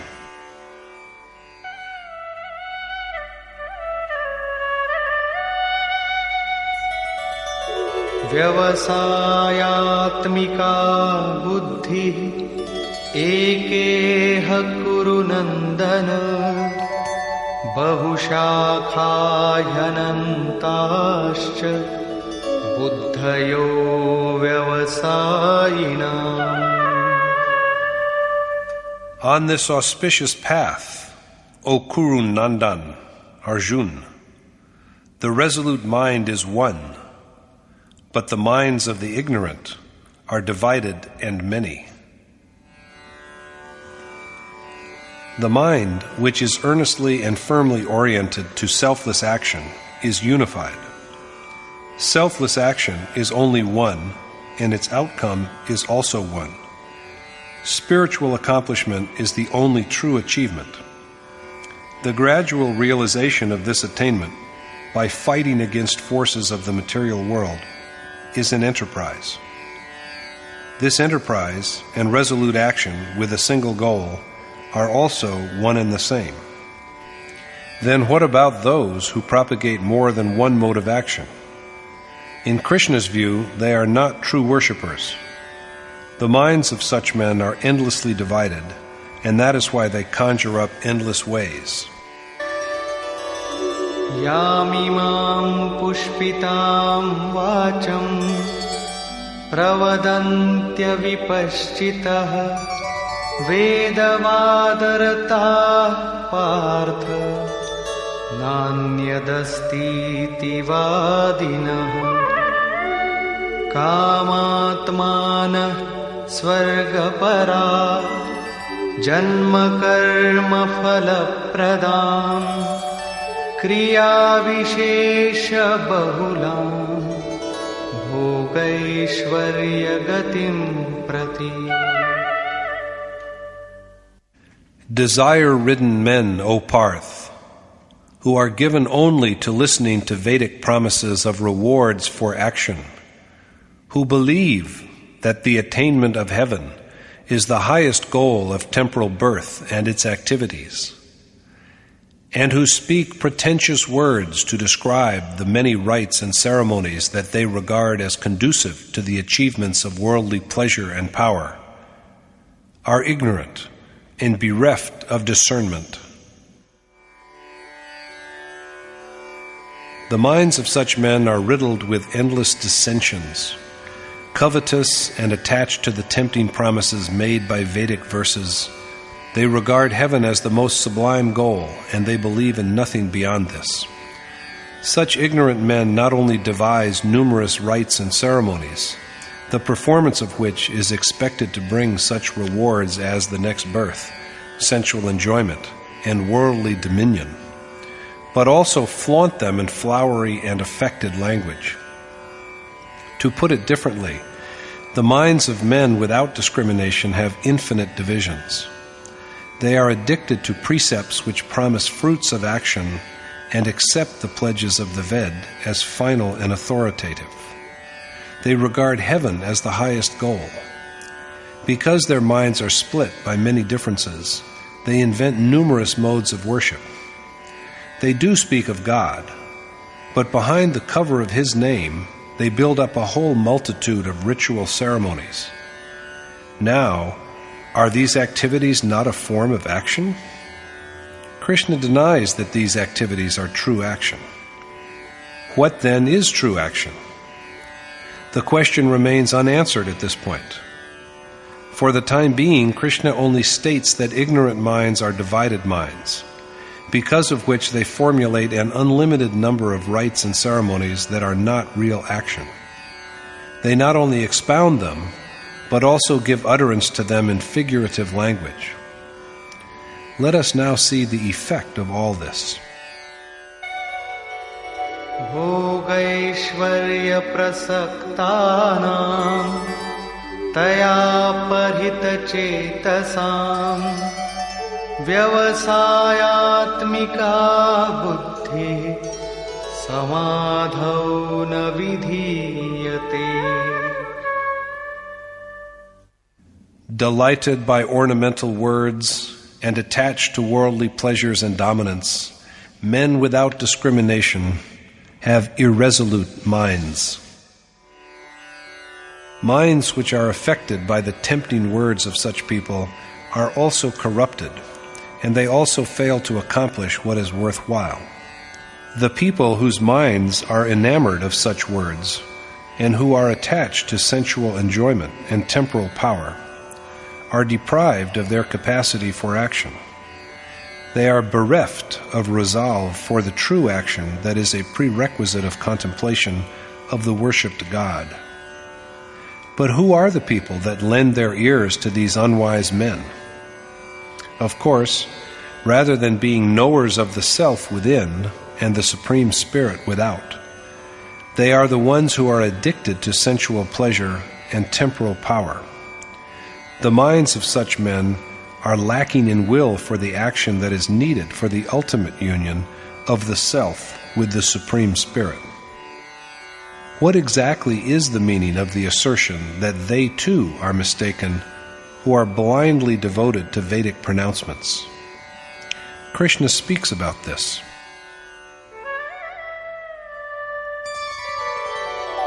Traigunya Vishaya Veda Nistraigunyo Bhavarjuna Nirdvandvo Nitya Sattvasto Niryogakshema Atmavan.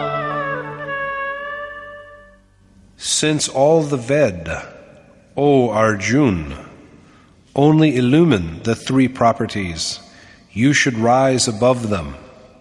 Be free from the contradictions of happiness and sorrow.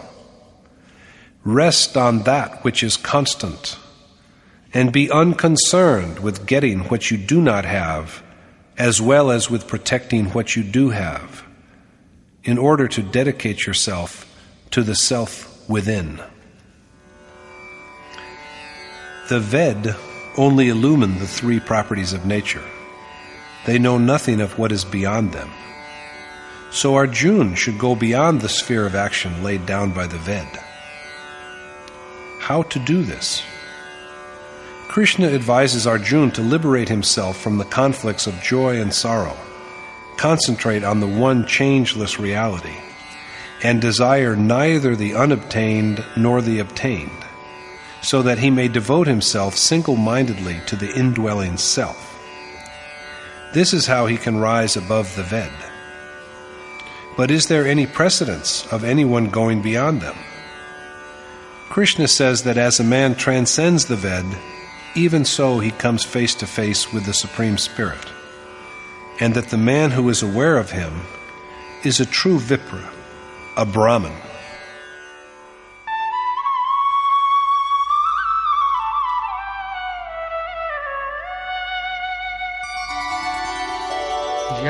Yavanartha udapani sarvatah samplutodake tavan sarveshu vedeshu brahmanasya vijanatah. After the final absolution, a man does not need the Ved, just as we do not need a pond when there is the all-stretching ocean around. When a man is surrounded by the ocean on all sides, he has no use for a pond. Just so, a Brahman who has gained knowledge of the Supreme Spirit has no use for the Ved. That means that the one who knows God transcends the Ved, and that man is a Brahman. So Krishna counsels Arjuna to rise above the Ved and be a Brahman. Arjuna is a Kshatriya, and Krishna is exhorting him to be a Brahman. Brahman and Kshatriya are, among others, names of qualities that are inherent in the dispositions of different Varna, or what are now more commonly known as castes.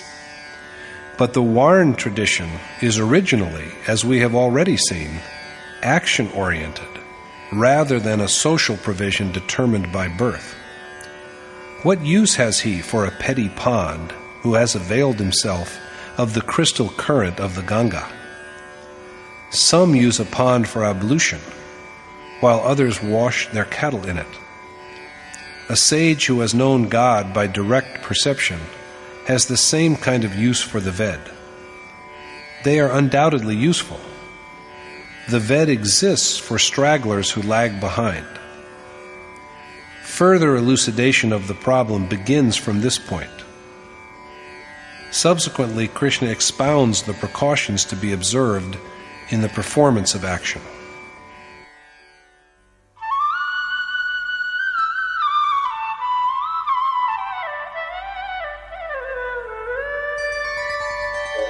कर्मण्येवाधिकारस्ते मा फलेषु कदाचन मा कर्मफलहेतुर्भुर्मा ते सङ्गोऽस्त्वकर्मणि.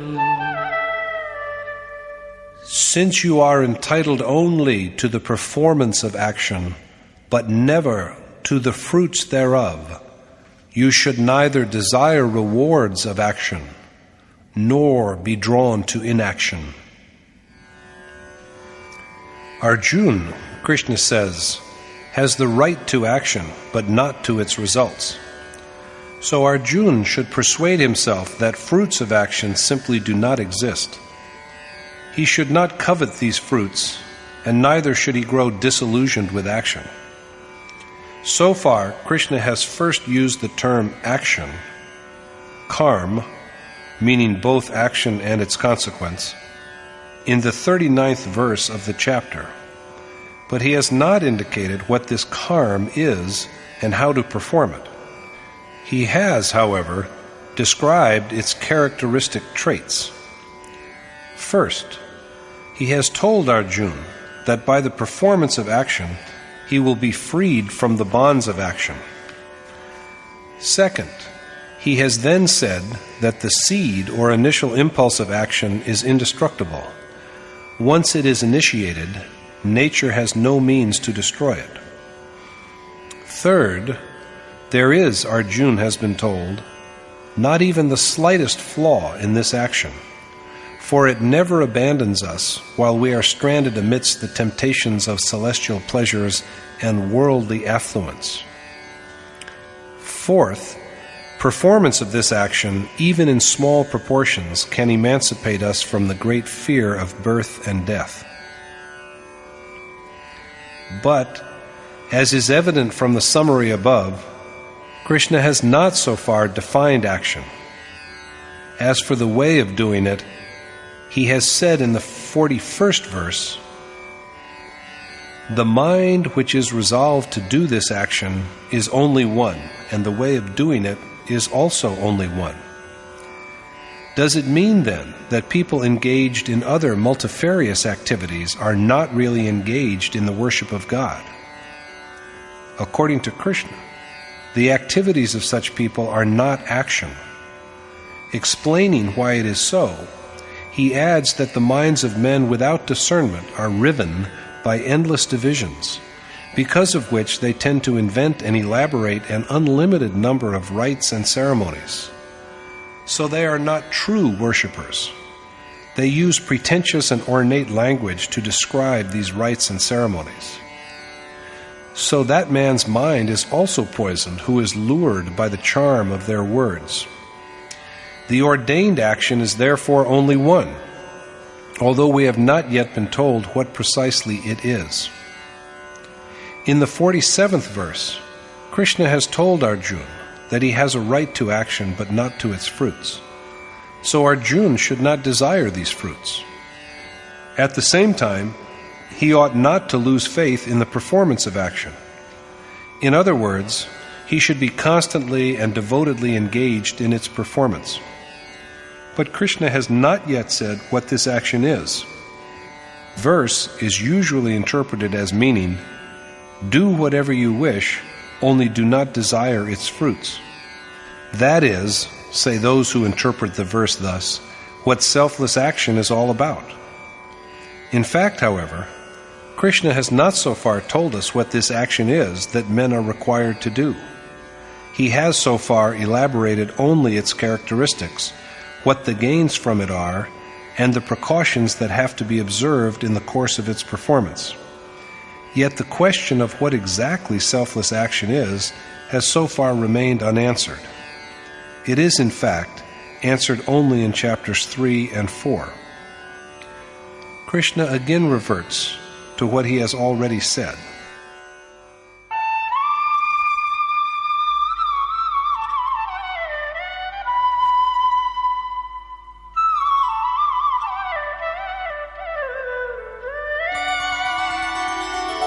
योगस्थः कुरु कर्माणि सङ्गं त्यक्त्वा धनञ्जय सिद्ध्यसिद्ध्योः समो भूत्वा समत्वं योग उच्यते. The equipoise of mind that arises from profound absorption in the performance of action, after renouncing attachment and being even-minded in respect of success and failure, is, O Dhananjay, Arjun, given the name of Yoga. Resting in Yoga, renouncing infatuation for worldly ties, and looking at success and failure with an equal mind, Arjun should undertake action. But what action? Krishna's pronouncement is that men should do selfless action. Equipoise of mind is what is called yoga. The mind in which there is no unevenness is full of equanimity. Greed destroys its evenness, attachments make it unequal, and desire for the fruits of action destroy its serenity. That is why there should be no hankering after the fruits of action. At the same time, however, there should also be no diminishing of faith in the performance of action. Renouncing attachment to all things, seen as well as unseen, and giving up all concern about achievement and non-achievement, we should only keep our eyes fixed on yoga, the discipline that joins the individual soul with the Supreme Spirit, and lead a life of strenuous action.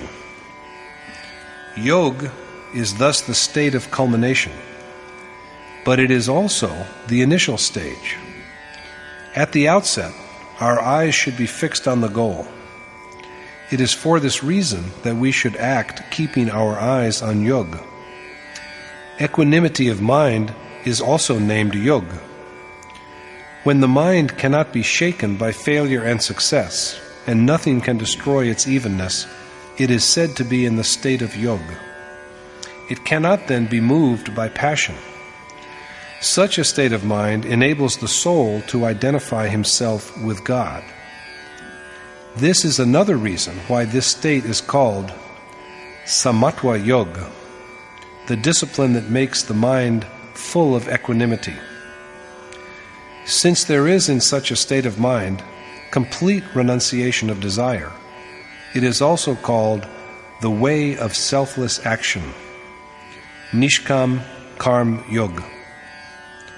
Since it requires us to perform action, it is also known as the way of action, Karma Yoga. Since it unites the self with the Supreme Spirit, it is called yoga. It is necessary to keep in mind that both success and failure should be viewed with equanimity, that there should be no sense of attachment, and that there is no desire for the rewards of action. It is thus that the way of selfless action and the way of knowledge are the same. दूरेण ह्यवरं कर्म बुद्धियोगात् धनञ्जय बुद्धौ शरणमन्विच्छ कृपणाः फलहेतवः. Take refuge in the way of equanimity, yoga, Dhananjay, because action with desire for the fruits thereof is far inferior to the path of discrimination, and they are indeed paupers who are motivated by lust for rewards. Covetous action is distant from and inferior to the path of discrimination. Those who yearn after praise are wretched men, vile and devoid of judgment. Arjuna is therefore urged to find shelter in the even-minded way of knowledge. Even if the soul is rewarded with what he desires, he will have to assume a body in order to enjoy it. So long as the process of coming and going, of birth and death lasts, how can there be ultimate redemption? A seeker should not desire even absolution, for absolution is total freedom from passions. Thinking over the acquisition of rewards, if he gets any, his worship is interrupted. Why should he now continue any further with the task of meditation on God? He goes astray. So yoga should be observed with a perfectly even mind. Krishna describes the way of knowledge, Gyan Karm Sannyas Yoga, as also the Buddhi or Sankhya Yoga.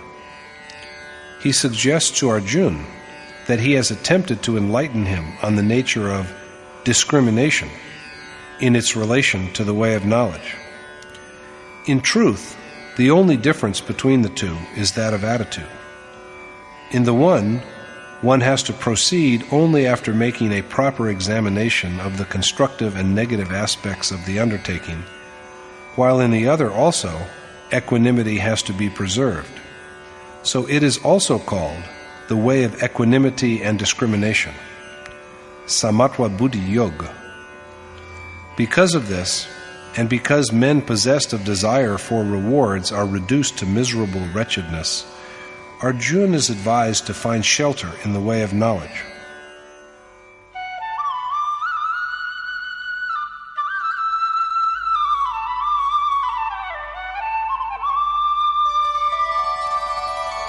Buddhiyukto jahatiha ubhe sukrita dushkrite tasmad yogaya yujjasva yoga karmasu kaushalam.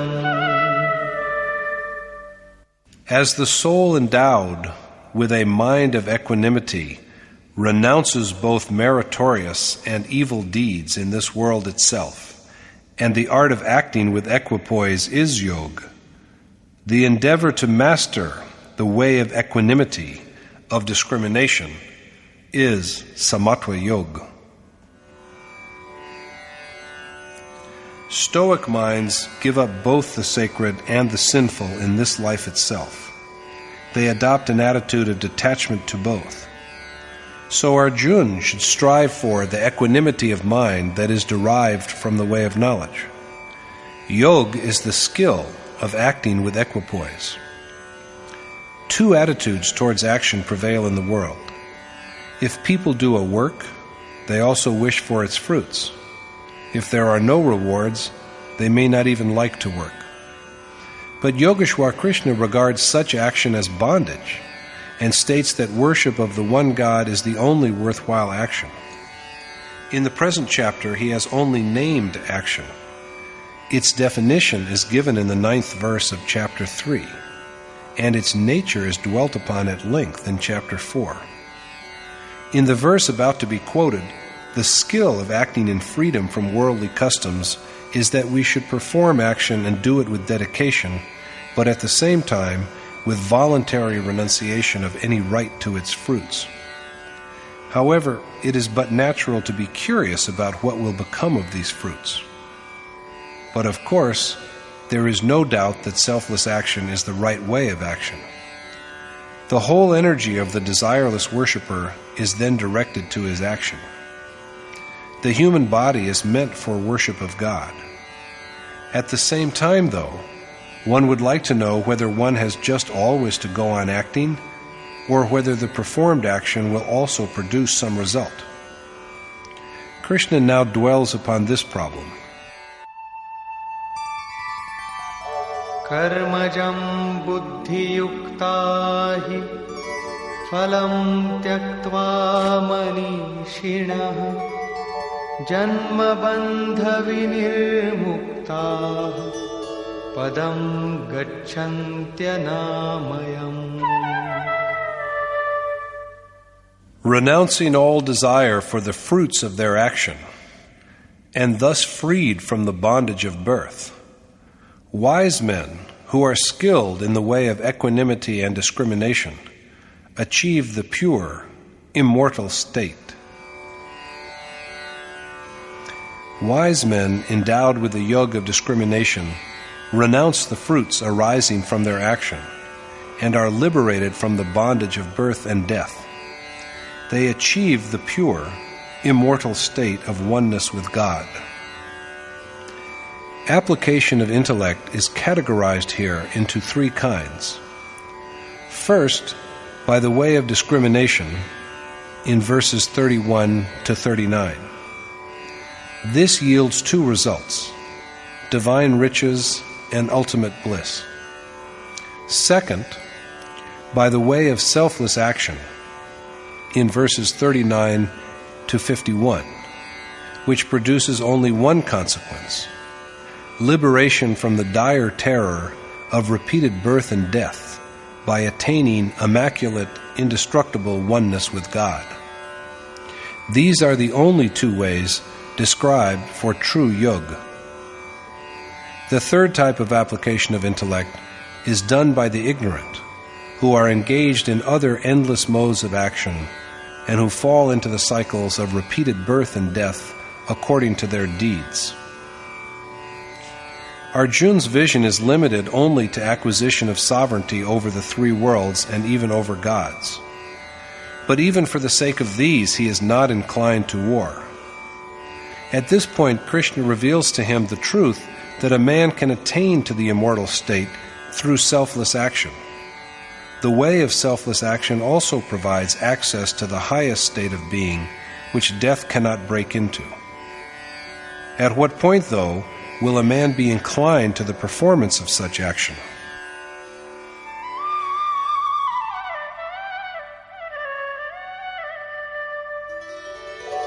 Yada te moha kalilam buddhir vyatitarishyati tada gantasi nirvedam shrotavyasya shrutasya cha. At the time when your mind has successfully made its way across the swamp of attachment, you will be capable of the renunciation, which is worth hearing of and which you have heard. The very moment Arjuna's mind, indeed the mind of any worshipper, has steered safely across the marsh of attachment, it will then be receptive, not only to what is proper for hearing, but also to the idea of renunciation, making it an integral part of its action according to what it has learnt. At the present moment, however, Arjuna is unprepared to listen to what is proper for hearing, and so the question of its influencing his conduct, of course, simply does not arise. Krishna again illumines the same worthiness. Shruti vipratipanna te yada sthasyati nischala samadhavachala buddhi tada yogamavapsyasi.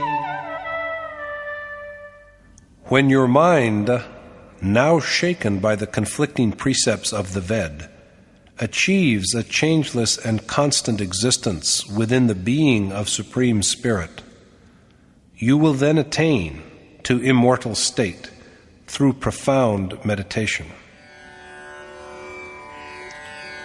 When Arjuna's mind, at present riven through and through by the contradictory teachings of the Ved, achieves the state of steady contemplation of God, it will become changeless and constant, and then he will master the skill of discrimination and equanimity. He will then achieve the perfect equilibrium, which is the ultimate state of immortality. This is the crowning point of yoga. The Ved undoubtedly instructs us, but as Krishna points out, the contradictory injunctions of the Shruti confuse the mind. Precepts there are many, but it is unfortunate that people usually keep away from the knowledge that is fit for learning. Arjuna is told that he will reach the stage of immortality, the culmination of yoga, when his agitated mind achieves constancy by meditation. This naturally whets Arjuna's curiosity about the nature of sages who exist in an exalted state of perfect spiritual bliss, and whose minds are immovable and at peace in the state of abstract meditation. So he asks Krishna,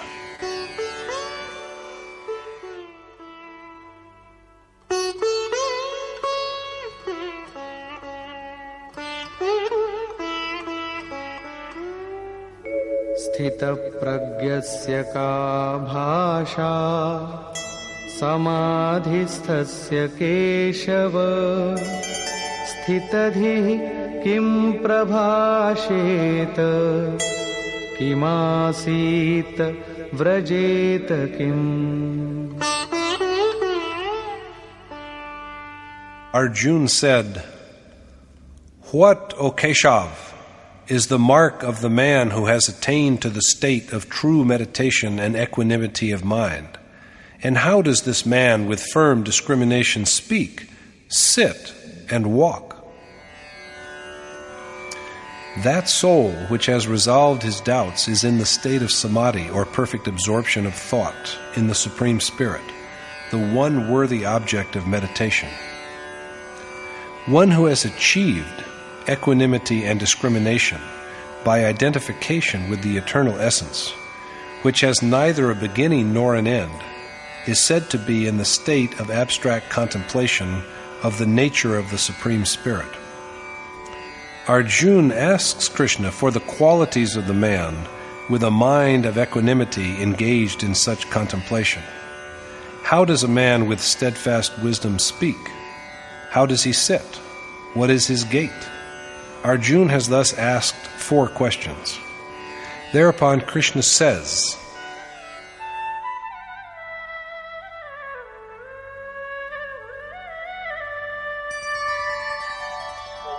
प्रजहाति यदा कामान् सर्वान् पार्थमनोगतान् आत्मन्येवात्मना तुष्टः स्थितप्रज्ञस्तदुच्यते.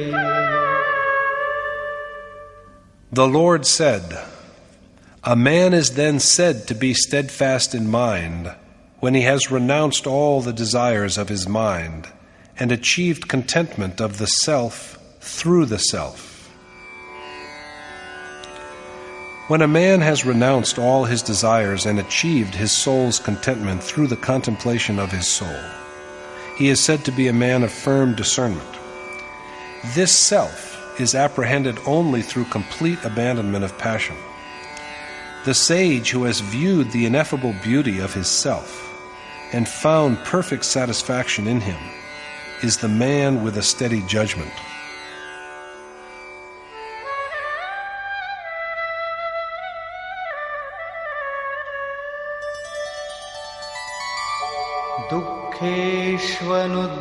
दुःखेष्वनुद्विग्नमनः सुखेषु विगतस्पृहः वीतरागभयक्रोधः स्थितधीर्मुनिरुच्यते. He is indeed a steady-minded sage who is unmoved by sorrow and indifferent to happiness, and who has overcome his passions, fear, and anger. He whose mind is untroubled by bodily, accidental, and worldly sorrows, and who has rid himself of desire for physical pleasures, and whose passions, fear, and anger have been subdued, is the sage with discrimination, who has achieved the culmination of spiritual discipline. Krishna then points out other qualities of this saintly man.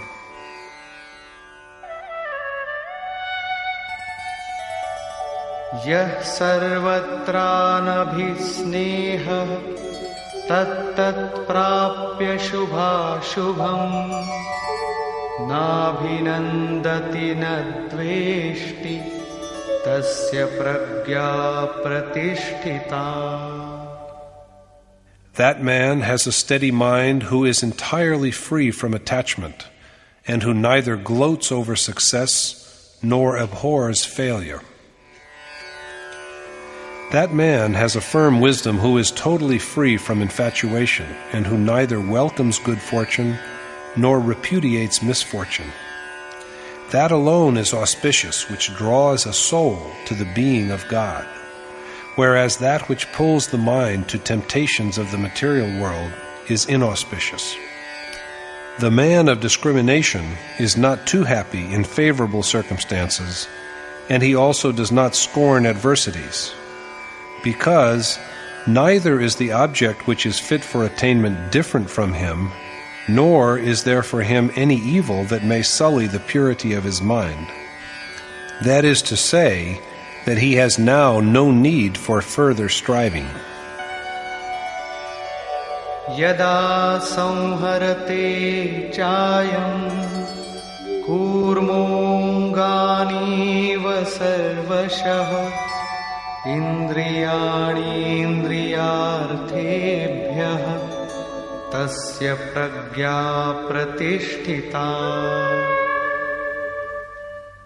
As a turtle pulls in its limbs, this man reins in his senses from all objects, and then he truly has a steady mind. When a man pulls back his senses from all sides and restrains them within his mind, like a turtle pulling its head and feet within its shell, his mind is steady. But this is only an analogy. As soon as the turtle knows that the danger is gone, it again expands its limbs. Does a man of steadfast wisdom also, in the same way, let his senses loose after restraining them and resume enjoyment of worldly pleasures?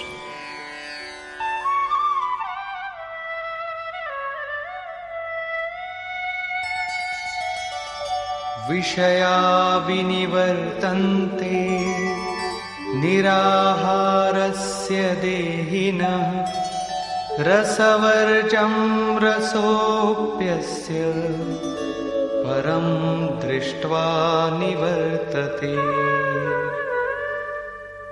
While objects of sensual pleasure cease to be for the man who withdraws his senses from them, his desire for these objects yet remains.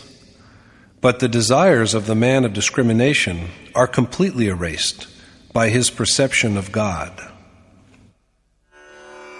The objects of sense come to an end for the man who has rejected them because his senses no longer perceive them, but his desires yet survive. The feeling of attachment lives on. But the passions of the yogi, the doer of selfless action, are annihilated by his perception of the ultimate essence that is God. The accomplished or enlightened sage does not, like the turtle, re-extend his senses to objects which are pleasing to them. When once his senses have shriveled, all the influences and impressions, sanskar, he has carried with him from a previous existence are irrevocably dead. His senses do not then return to life. By apprehending God through the observance of the way of selfless action, even the attachments to objects of sensual pleasure become extinct. Force has often been a feature of meditation, and by its use seekers rid themselves of objects of sense. But thoughts of these objects persist. These attachments are brought to an end only with the perception of God and never before that, because before this stage, residues of matter persist.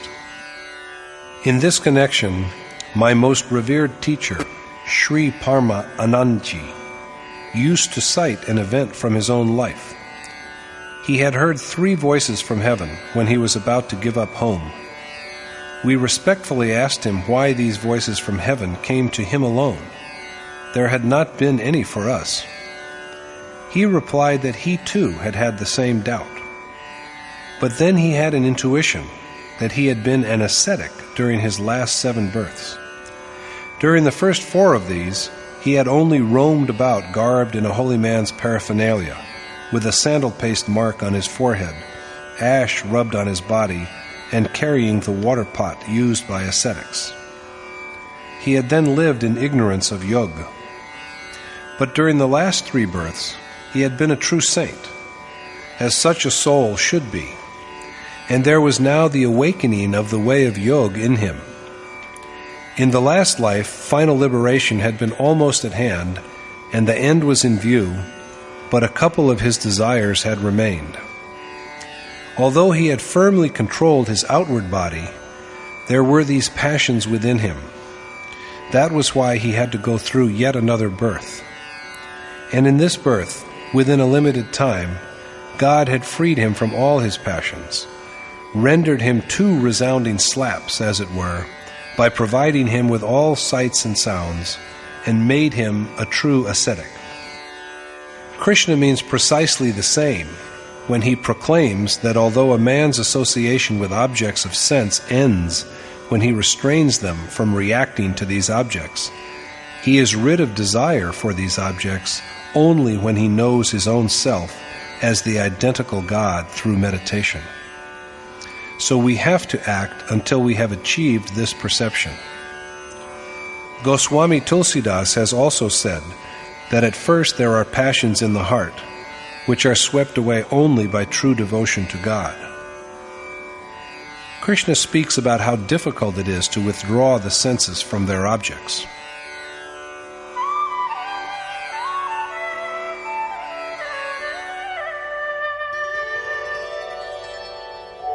यततो ह्यपि कौन्तेय पुरुषस्य विपश्चितः इन्द्रियाणि प्रमाथीनि हरन्ति प्रसभं मनः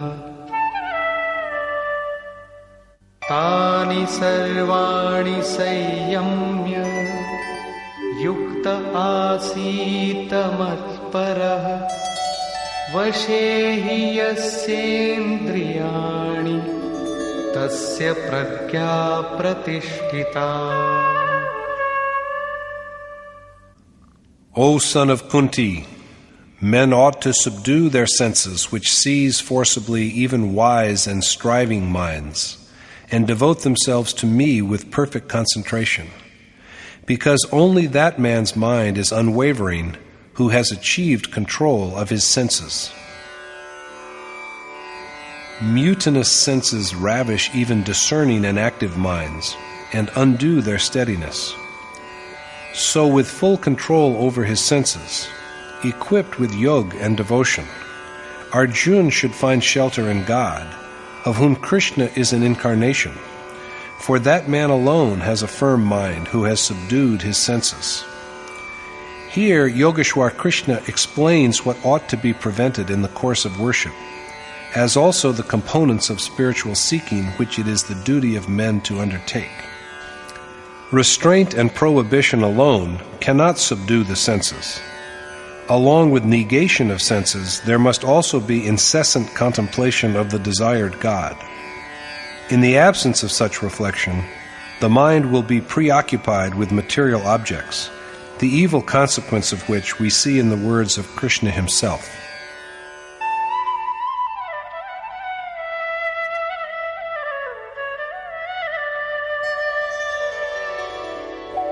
ध्यायतो विषयान् पुंसः संगस्तेषूपजायते संगात् संजायते कामः कामात् क्रोधोऽभिजायते.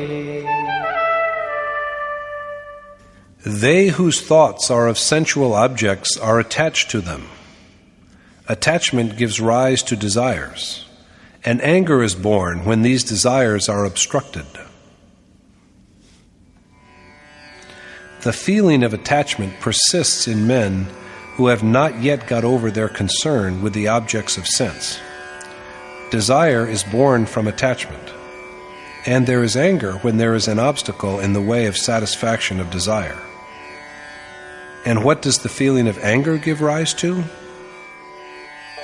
क्रोधाद् भवति सम्मोहः सम्मोहात् स्मृतिविभ्रमः स्मृतिभ्रंशात् बुद्धिनाशो बुद्धिनाशात् प्रणश्यति. Delusion is born from anger, by which memory is confused. Confusion of memory undermines the faculty of discrimination. And when discrimination is lost, the seeker deviates from the means of absolution. Confusion and ignorance arise from anger. Distinction between the eternal and the transient is obliterated. Remembrance is shaken by delusion, as it happens with Arjuna. Krishna says again that in such a state of mind one cannot determine wisely what to do and what not to do. Confusion of memory weakens the seeker's dedication, and loss of discrimination makes him deviate from his goal of being one with God. Here Krishna has emphasized the importance of cultivating unconcern with sensual objects. The worshipper's mind should rather always be concerned with that, whether it be word, form, incarnation, or abode, by which his mind may be enabled to be one with God. The mind is drawn to sensual objects when the discipline of worship is relaxed. Thoughts of these objects produce attachment, which in its own turn results in desire for them. Anger is generated if the satisfaction of this desire is obstructed in any way, and ignorance finally undoes the power of discernment. The way of selfless action is also said to be the way of knowledge, for it has always to be kept in view that desire must not be allowed to enter the worshipper's mind. There are, after all, no real fruits. Advent of desire is inimical to wisdom. Steady contemplation is therefore a necessity. A man who does not always think of God strays from the right path that will lead him to ultimate bliss and glory. However, there is one consolation. The chain of worship is only broken, not completely destroyed. Once the joy of worship has been experienced, when taken up again, it resumes from the same point at which it was discontinued. This is the fate of the worshipper who is attached to sensual objects. But what is the lot of the seeker who has mastered his mind and heart?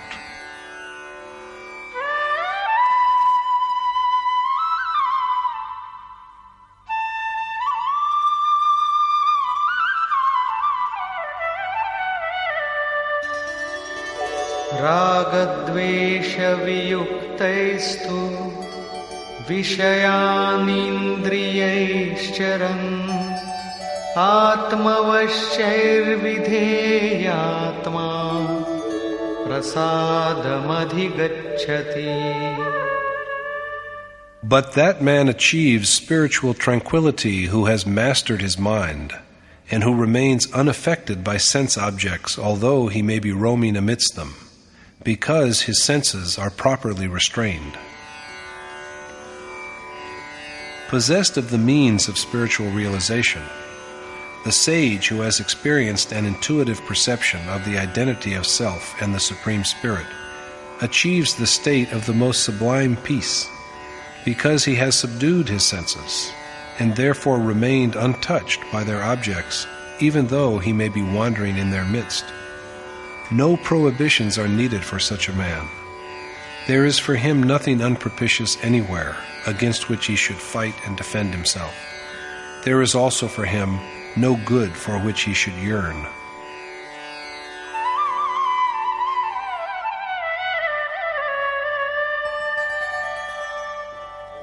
Prasade sarva dukkhanam hanirasyopajayate prasanna chetaso yashu buddhi paryavatishthate.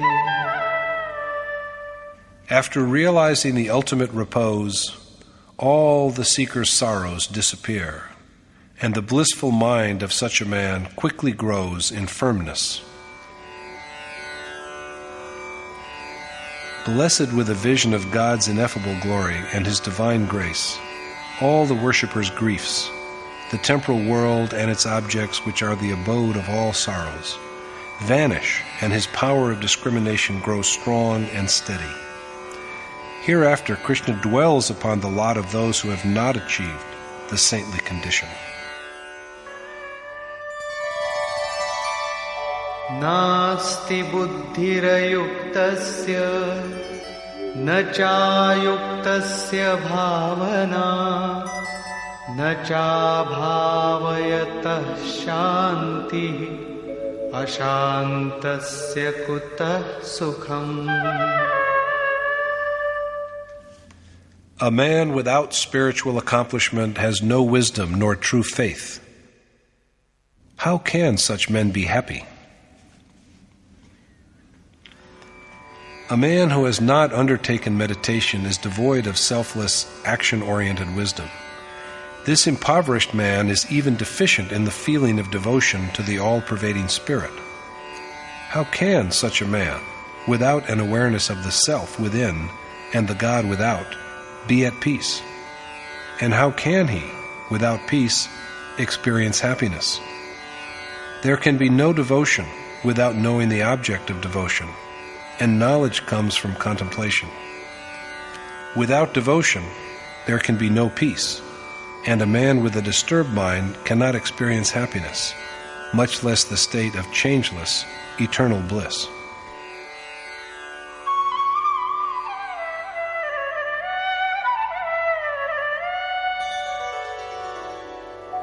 Indriyanam hi charatam yanmanonuvidhiyate tadasya harati pragyam vayurnavamivambhasi. For, as the wind captures the boat on water, just so, even one of the senses, that roam amidst objects of their gratification and with which the intellect dwells, is strong enough to sweep away the discrimination of one who is unpossessed of spiritual attainment. As the wind drives a boat far away from its destination, even one out of the five senses, roving amongst objects perceived by the intellect, can get hold of the man who has not undertaken the task of spiritual quest and discipline. Therefore, incessant remembrance of God is essential. Krishna again dwells upon the importance of action-oriented conduct. Tasmadyasya mahabaho nigrihitani sarvashah indriyani indriyarthebhyah tasya pragya pratisthita. Therefore, O the mighty-armed Arjun, the man who prevents his senses from straying to objects has a steady discrimination. The man who restricts his senses from being drawn to their objects is a man of steady wisdom. The word arm, as used here, is a measure of the sphere of action. God is called mighty-armed, Mahabahu, although he is bodiless and works everywhere without hands and feet. The one who becomes one with him, or is inclined to him, and is on the way to his sublime splendor, is also therefore mighty-armed. That is the significance of the use of this epithet for both Krishna and Arjuna. Ya nisha sarvabhutanam tasyam jagarti sayyami yasyam jagrati bhutani sa nisha pashyato muni. The true worshipper, yogi, remains awake amidst what is night for all creatures. But the perishable and transient worldly pleasures amidst which all living creatures stay awake are like night for the sage who has perceived reality. The transcendental spirit is like night for living beings because he can be neither seen nor comprehended by thought. So he is like night. But it is in this night that the spiritually conscious man remains awake, because he has seen the formless and known the incomprehensible. The seeker finds access to God through control of senses, peace of mind, and meditation. That is why the perishable worldly pleasures for which living beings toil day after day is night for God's true worshipper. The sage alone, who beholds the individual self and the universal self, and is indifferent to desire, succeeds in his enterprise of God realization. So he dwells in the world and is yet untouched by it. Let us now see what Krishna has to say on the way in which this exalted sage conducts himself.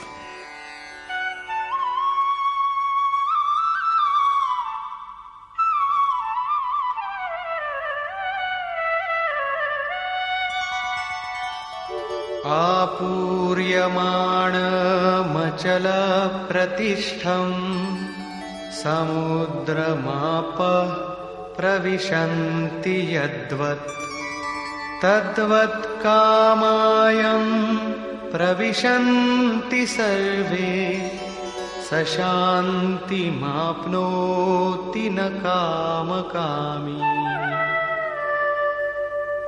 As the water of many rivers falls into the full and ever-constant ocean without affecting its tranquility, even so the pleasures of sense merge into a man of steady discrimination without producing any deviation, and such a man attains to the state of the most sublime peace rather than yearn for sensual enjoyment. The full and changeless ocean assimilates all the rivers that flow violently into it without losing its repose. Similarly, the man who is aware of the oneness of his self and the Supreme Spirit assimilates all worldly pleasures within himself without in any way straying from his chosen path. Rather than longing for sensual gratification, he aims at the achievement of the most sublime bliss of uniting his self with the Supreme God. Ravaging everything that comes in their way, crops, men, and animals, and their habitations, and with a frightening roar, the violently sweeping currents of hundreds of rivers fall into the ocean with a tremendous force, but they can neither raise nor lower its level by even an inch. They only merge into the ocean. In the same violent way, sensual pleasures assault the sage who has attained knowledge of reality and merge in him. They can impress on him neither weal nor woe. The actions of a worshipper are non-good and non-evil. They transcend good and evil. The minds which are conscious of God, restrained and dissolved, bear only the mark of divine excellence. So how can any other impression be made on such a mind? In this one verse, then, Krishna has answered several of Arjuna's queries. Arjuna was curious to learn the mark of a sage who knows the divine reality, how he speaks, how he sits, how he walks. With the single word, ocean, the omniscient Krishna answers all these questions. The mark of a sage is that he is like an ocean. Like an ocean, he is not bound by rules, that he must sit like this and walk like that. It is men like him who achieve the ultimate peace, for they have self-control. They who yearn for pleasure can have no peace.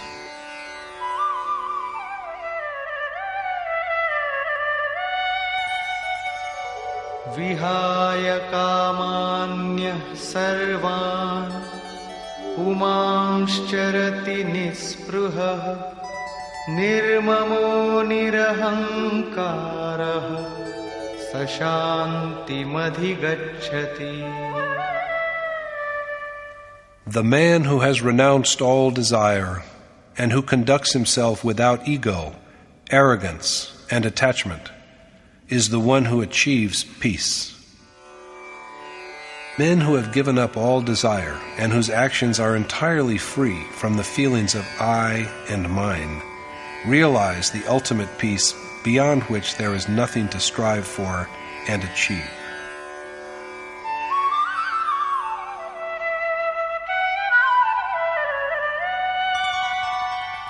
Esha brahmi sthiti partha nainam prapya vimuhyati sthitva syamantakaalepi brahma nirvana mrichyati. Such, O Arjuna, is the steadfastness of the man who has realized God.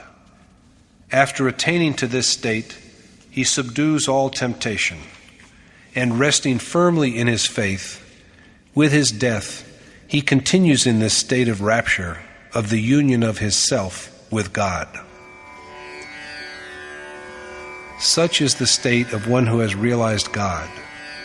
Rivers of temporal objects merge into these ocean-like sages who are endowed with self-control and an intuitive perception of God. Conclusion. In this chapter, as we have seen, by expounding the merits of action and by indicating the precautions to be observed in the performance of action, as well as the characteristic marks of the sage who has gained direct knowledge of the self and God through perception, Krishna has aroused Arjuna's curiosity and also answered some of his queries. The self is immutable and eternal. Arjuna is exhorted to know it in order to learn reality. There are two ways of acquiring this knowledge: the way of discrimination or knowledge, and the way of selfless action. Krishna says that he has two kinds of devotees. There is first the follower of the way of knowledge, Gyanmargi. Secondly, there is the follower of the way of devotion, Bhakti Margi. The man of devotion, or doer of selfless action, finds refuge in God and proceeds on his chosen path with total dependence on his grace. Possessed of confidence in his own strength, on the contrary, the man of discrimination goes along his way after making a proper evaluation of his own ability as well as of the profit and loss in the enterprise. But the two have a common goal and the same enemies. Not only the man of discrimination, but also the man of devotion has to overcome the same adversaries, namely anger, desire, and other impieties. Both of them have to renounce desire, and the action, too, that has to be performed under both the disciplines is one and the same. Thus concludes the second chapter in the Upanishad of the Srimad Bhagavad Gita on the knowledge of the Supreme Spirit, the science of yoga, and the dialogue between Krishna and Arjuna, entitled Karma Jigyasa, or Curiosity about Action. Thus concludes Swami Adgaranand's exposition of the second chapter of the Srimad Bhagavad Gita in Yatharth Gita. Hare Om Tat Sat.